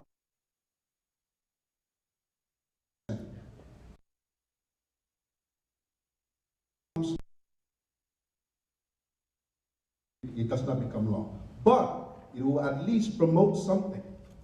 Education for individuals like yourself to read into the issue, to research into the issue. Because the question now is, Senator, is there enough research on medicinal marijuana? There are. If you don't like medicinal marijuana, your question will be, so whose research is that? Well, I can tell you all the research out there, but you're not going to believe it. And I'm not going to preach to try and convince you. You have to read for yourself. Why are 22 states in the United States of America allowed? Well, maybe because they're Americans. And we're not Americans. We're not going to follow the Americans. Okay, fair enough. Who told you marijuana is illegal? The Americans. Right? You've been using marijuana for herbs. The Suruana question. They use all these herbs. This Chamorros, Carolinas, you were boiling it, the root and the leaf. Then in the 50s, I was told in Rhoda, 6'2", if you mentioned that marijuana to be legal in the 50s or whatever, you'd be killed right now. But we were using it because that's what we know it does. So that's what I'm saying. The principle is that marijuana will heal you. I believe that. I heard all the testimonies that were submitted to Speaker Wong-Pat. Passionate, and I almost cried. And I'm a man, right? And don't cry. So I said, I will introduce it. Because I believe, I am so afraid of pain.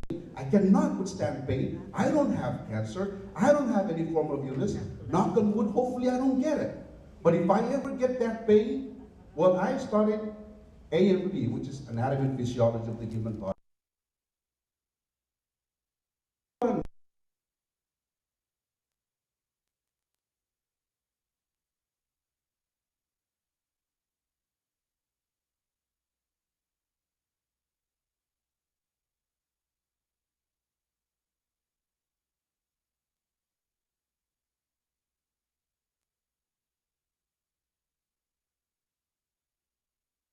All the nerves, let alone an organ, let alone a system.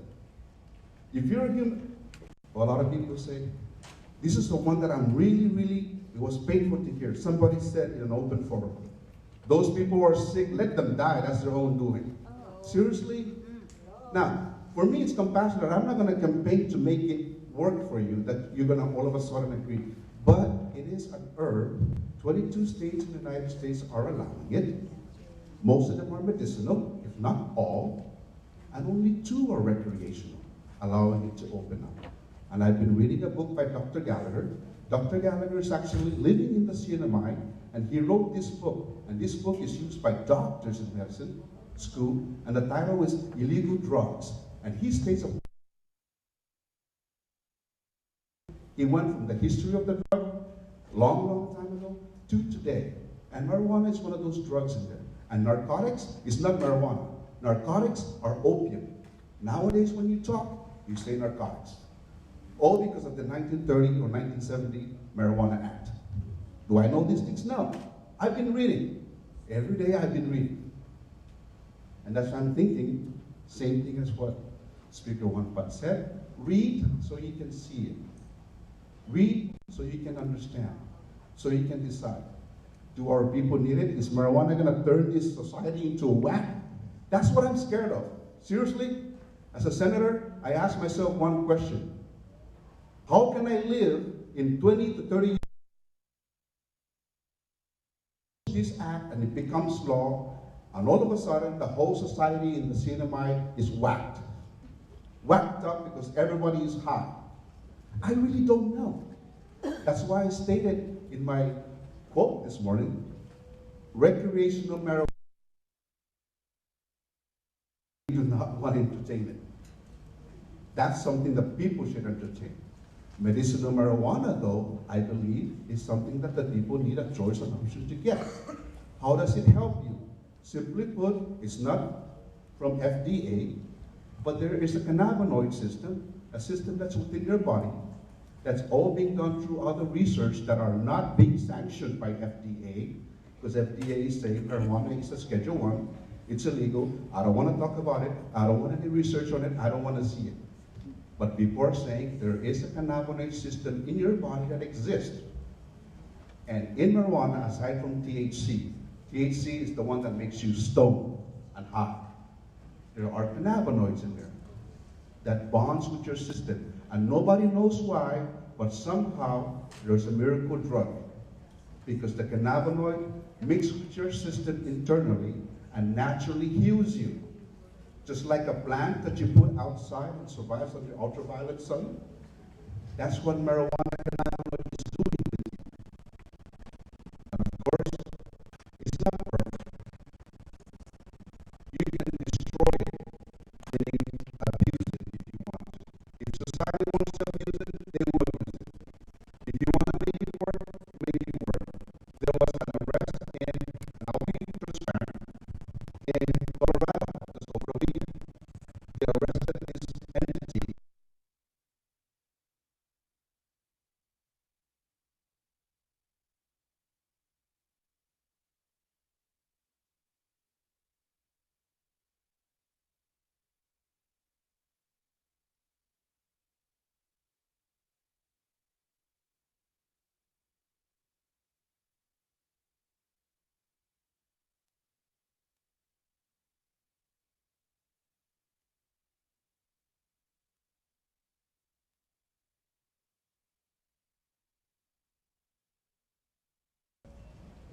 Do I have any findings for you? The findings was very simple. 22 states in the United States have it, it's legal. It's being used as medicine, everybody's using it. The Attorney General or US State Department, or Justice Department, decided not to interfere into a state. I believe we're a state. You can call me a territory or national park if you want, but I think I'm a state. Just as the other states are doing what they're doing, and the State Department is not doing anything about it, I dare you to come in and do something about it in my territory. As any other state. I believe Guam is independent, we're independent. We should decide what we want. But then again, it's not a very easy issue because we've been brainwashed. The country that told you it's illegal is now making it legal. I'm not sure. So I hope that's general enough. If you would like time to make an educated decision on it. But if you just outright don't want to, then I guess that's also going to be your decision. And please, we're having public hearing here in April 4th. There will be one on April 12th or 10th. And so we're going to do sideband this month. And then we're going to do the end of, wait, are we in April yet? Not yet, right? We're going to do sideband the month of April. And then towards the end of April, we're going to do the last one about April 27 or 28, 29 on Tinian. And then after that, the committee, just for information, the bill does not belong to me anymore. Although and it's up to Chairwoman Santos what to do with it. The only thing I'm happy about is that she's allowing it to be heard and to introduce it to the people through public hearings. And from there on, she will decide as a committee whether to go further or not. And so I thank you very much for your time. Thank you, Councilor. I think there's a question. We are currently 28 states approved. 28 states have now been approved for legalizing marijuana. 28. 28. That's a good mistake for me, right? Just 22. So, answer?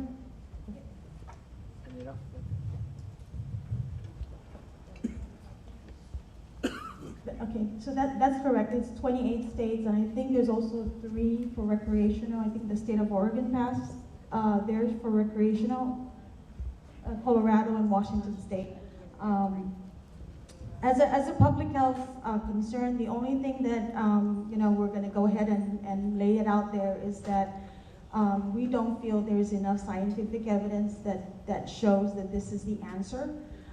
There is a FDA-approved medicine, which is called Marinol.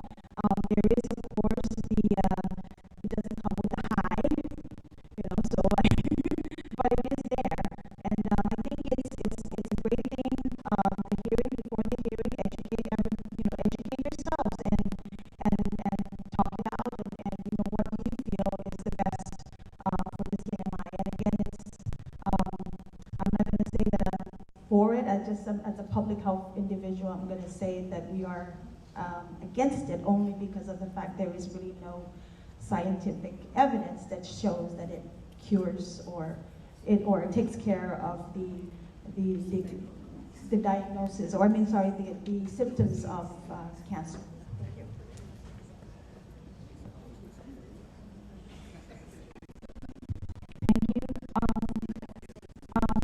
A statement is right over here. I just wanted to share with you that 28 states have done their research, have approved it, and now Guam has done the research and approved it. It's before the Senate on Rhoda, before the Senate coming soon to Saipan. What more research would your center want?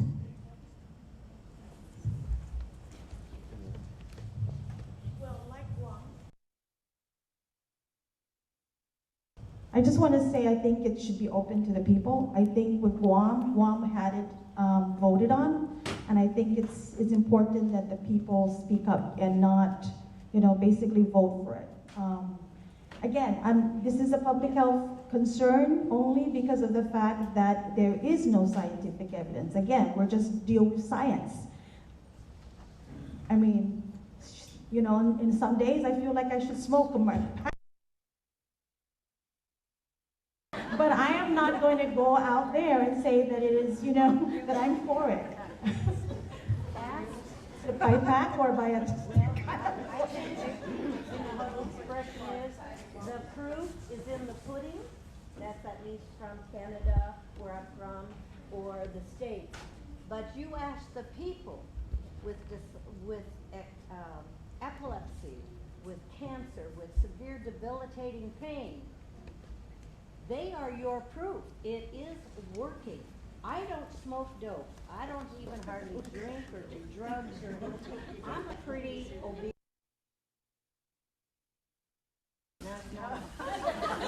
Because that's on up there. Okay. Can you hear me? Yes. Okay. I've never learned to be a very gentle speaking girl. My father said, when you've got something to say, stand up and say it loud so they will hear you. Okay, I don't really drink. A beer once in a while with pizza, a margarita to celebrate with the girls. I don't, never done drugs, no sex before marriage. And God has blessed my life for being an obedient daughter to my male father. A good wife to my husband. That's why he lets me have money. We've been married 37 years. Something is working, even though we fight once in a while. But the proof for medical marijuana, I won't smoke it. I don't want to do recreation. I'm crazy enough as it is with the thoughts in my own head of ideas and making money, helping the people. But the proof are the people. You've got a lot of people on all the islands, through the States, through Canada, through the world, suffering. The proof is with the people who say it helps. You gotta die from something. I say no. Take whatever God gave you the plant. He made it for good. Crazy people make it for bad, right? Thank you. Well said. Another question?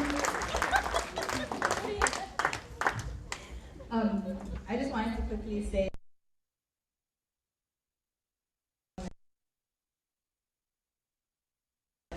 but just in a general sense, I know we keep talking about scientific methods or the explanations for it, but I think if we're going to educate people straight up, we should stop using the 28 states that have passed it. Why? Just because it doesn't take I mean, we're all adults here. We are not the 28 states who don't have the resources to control it and don't have the resources to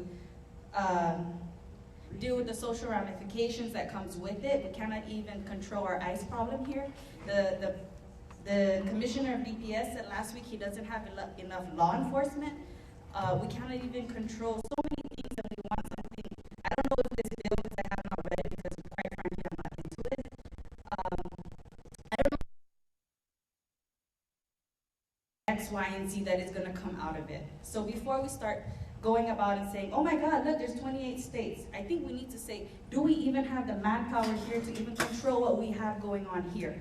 Before we start comparing ourselves to states that have millions of resources. And I know we like to look at Guam, but even Guam's population is very different from ours, and their resources is very different, despite us being the same island, Pacific Island territories. So we need to think about that first before we start going in all of this kinds of route. And yes, I'm from public health, so I do take the stand as the CEO. Thank you. Question right here. I'll be right back. There's four more at the back. Very quick one. Very quick question to the panelists and of course to our legislators. Marijuana here, marijuana there, 28 states have approved it. Are we going to do the same? We have a lot of problem already on our island. Underage drinking, smoking, pregnancy.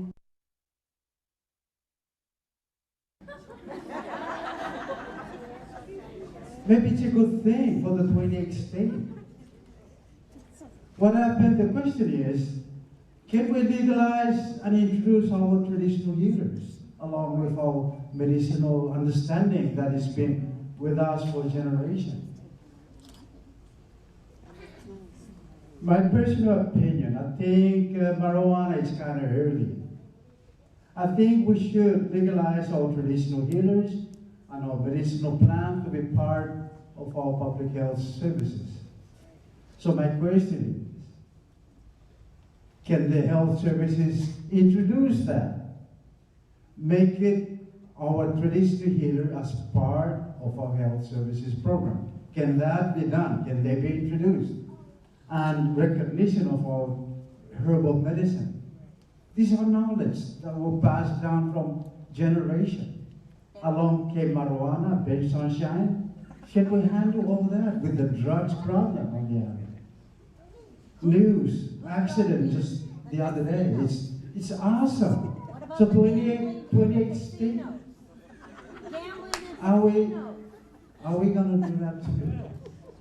So I'm asking our legislature as well, can those be legalized and be include them as part of our effort to bring healthy community on our island? Introduce all traditional healers and their knowledge and protect our medicinal plants. Bring those back. Give them money. Give them that power so they can be included. Thank you.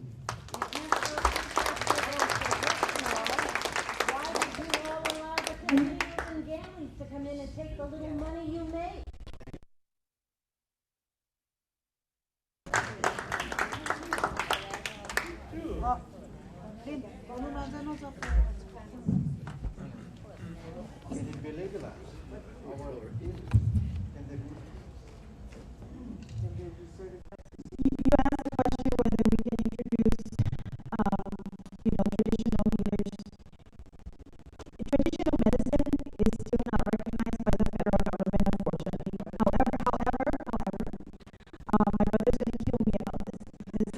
You know, he's a physician up at Guam Memorial, and one time he told me there was a patient that, you know, with all the lab tests and everything that was being done, he said, you know, Esther, I had to tell him, if I can't cure you, take you Suruano.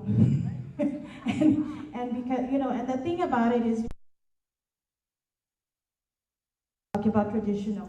You know, this is us. You know, define yourselves as a CNMI, what you want, what you feel. And this is why I'm saying, I'm not totally, you know, with marijuana, let it be the people's choice. Let it be something where you decide and look at all aspects of how you're going to make it work. Be careful. That's all we gotta be, you know, we have to be cautious. That's all I'm saying. It's, you know, take a look at that. And so again, you know, I mean, that's, if the legislature can come up with something about traditional healers, I'm pretty sure there's this reimbursement issue. I mean, you know, talk about Medicare and Medicaid, but again, it's an opportunity, and I'm gonna pass it. Thank you, Esther. I understand that the topic of marijuana is very hot right now, and we need a lot of discussions, a lot of questions. And the author of the bill has shared that there is a public hearing here in April at the multipurpose. So can we be more patient enough to wait for that day or that night to come, and that we can voice out more concerns, more questions about marijuana? And let's get back to empowering women as leaders so that we can be focused in terms of the 10 minutes that we are allotted to continue on. With all your patience. I have 1, 2, 3. 4 more. Yes.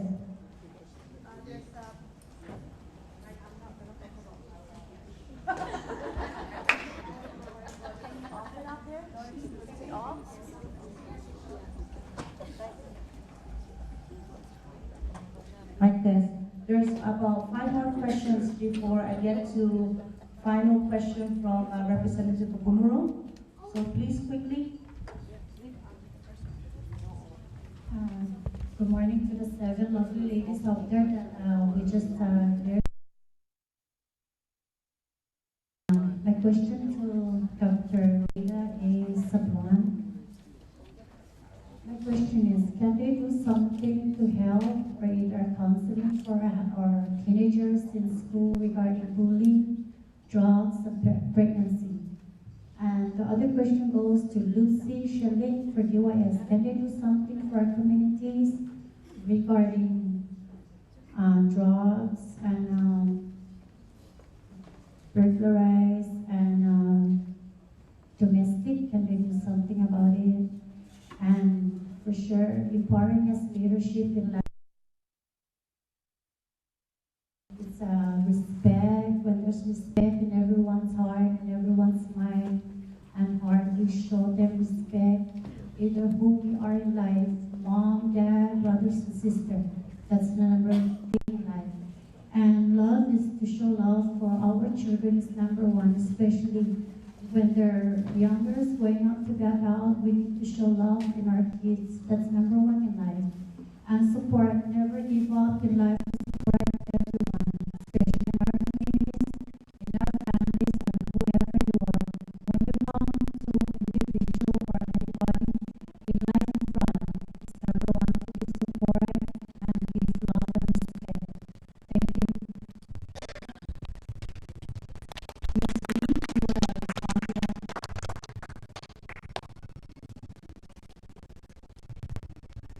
I do acknowledge your concern, and that is something that I can take on.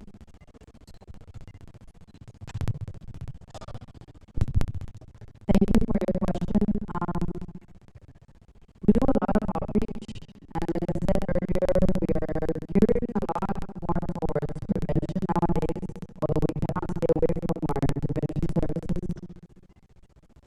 If it's not going to come to us, or let me put it another way, we're not going to wait for it to come to us. To identify high risk students and not wait until they enter our system. We set up sessions once they're identified.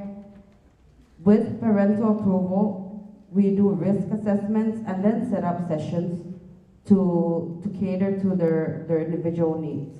In fact, right now as we speak, the risk assessments are being scheduled for all three islands, Saipan, Rota, and Tinian. On top of what we provide at the Tinoprak Youth Center, we also work closely with CGC for the higher risk needs, and then to stabilize for longer term services, it comes back to us.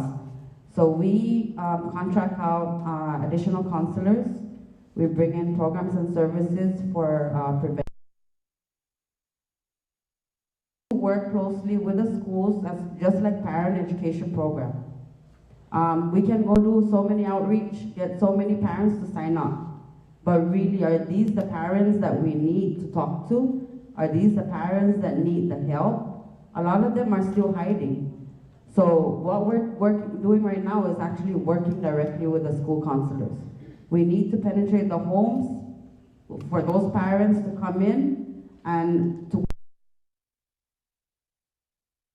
sign up. Anytime anybody can show up, but are we addressing those that really need the services? So that's what we're doing right now. Can you please turn it off? There's a question here. The mic.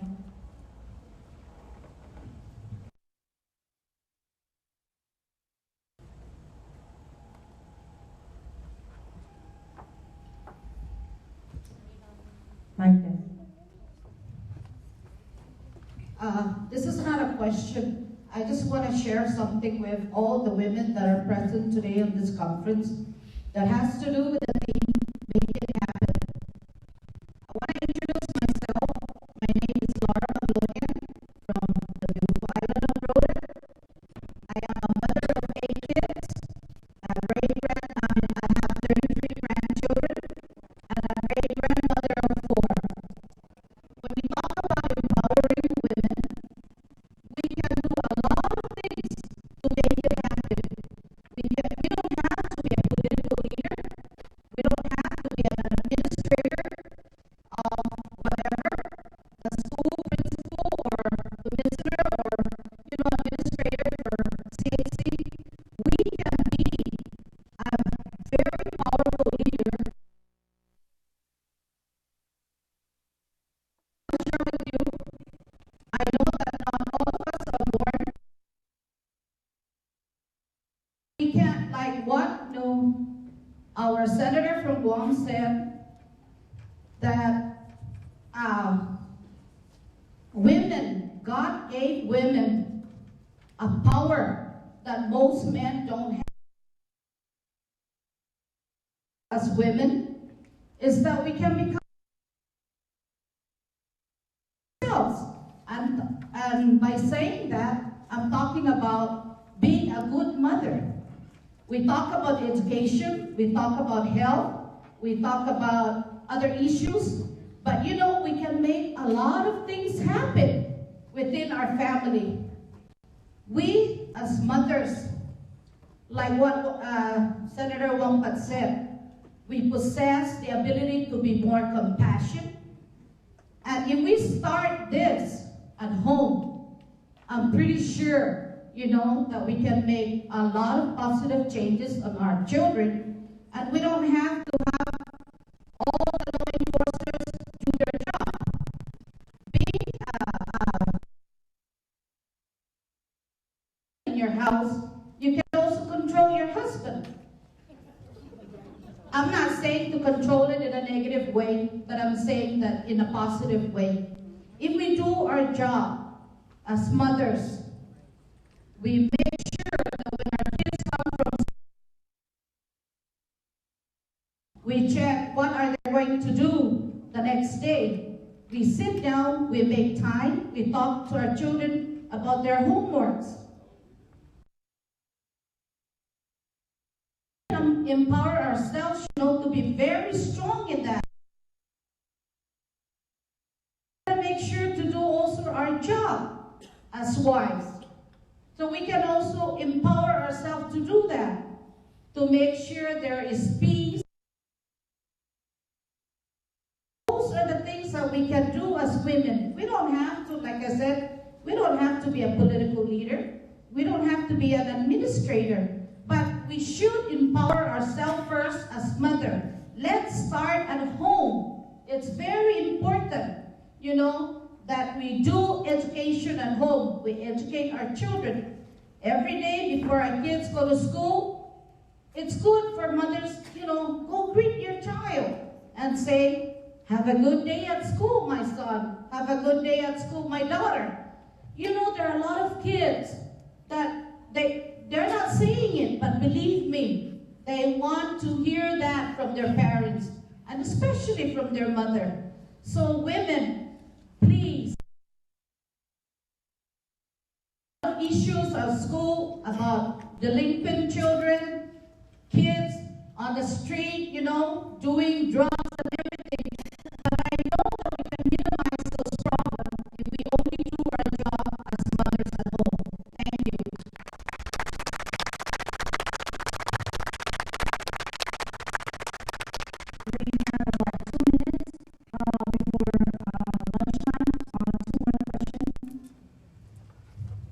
Hi, this is not a question, it's just a comment. ADA. Are you all aware of ADA, American Disability Act? I have feel compassion for people with disabilities. I do not hear women talk about people with disabilities. Maybe it's an issue just like leave it at home, don't talk about it. I go to conferences, to the bathrooms.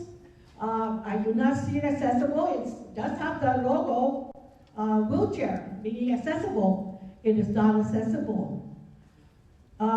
Entries to buildings, even to government buildings, is not accessible. And you all are aware that all federal government should have an accessible entrance for people with disabilities. With the legislature, I went there. I am not really a politician, but I have compassion for people, helping people, because I myself went through it. We went to the legislature and says, did the government, federal government, give you enough money? You know, that is not supposed to be the question that we give in the community. It's what can we do to help people with disabilities? Have you come up to the center? Maybe it's not really well recognized, but I am from the Center for Independent Living, serving people with disabilities to come out from their homes and get trained. But there's only 2 of us there, and we are seeking additional volunteers. We go to the legislature, And according to Congressman Wolpat, you need to speak the language fluently. I am very old-fashioned. I even sound like a Chamorro. I get blank at times because I'm an emotional speaker. When it comes to students, to individuals with disabilities, I try to speak as much as I can, but I'm looked down. Why? Because I'm not vocal enough, or maybe I complain too much. To me, when you're talking about the passion, you're not complaining. You're just letting them know that these are the needs. Please listen, listen. They tell us to exercise. Where? Do we have an accessible pool? It's ADA, but nobody wants to push the hotels to make it accessible.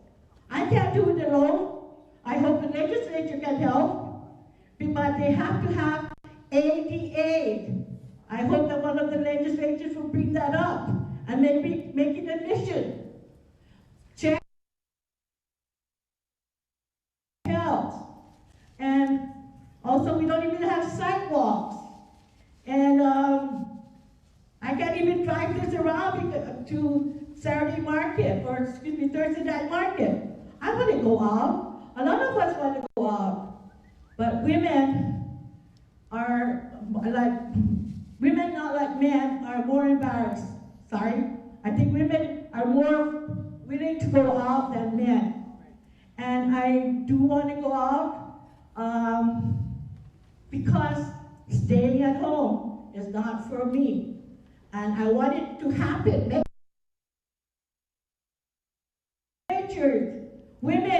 Women clubs.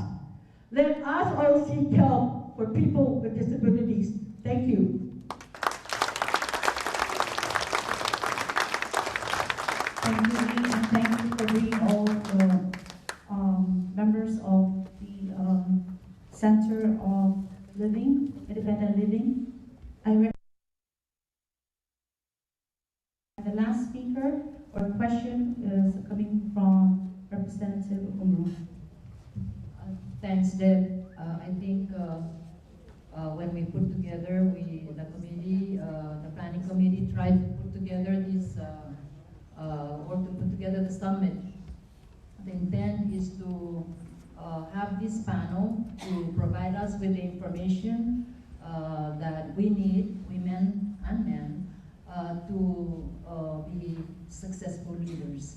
So I do hope that we have gotten that information together. There's a lot that has been shared, and I would like to encourage the panelists to stay behind, or if you have to leave, to please come back for the last segment of our presentation on the second day of the summit, at which time we're going to put together, we're going to formulate our plan of action. And all of the discussion that has taken place today will be shared among the groups, because we'll break up into 4 groups, 4 panels. Each of the panel will belong to a group, panel members, and we will facilitate the discussion. And in about an hour of discussion, we're going to put together our recommendations, 2 decisions or proposals that that panel wants to work for between now and the next summit. So we're thinking, please, we really like for us to work together and make this a very successful panel for ourselves and all of the members of our communities wherever we are coming in from. And thank you so much. And I think Deb is ready to bring us to our the moment. I know. Thank you for your patience and cooperation. It's been a long morning. We need to nurture our stomach. So in a few minutes, I would like to please first ask all the parents who have their former down there at the end, conference room, bring over your children and please assist the kids, your kids with their meal.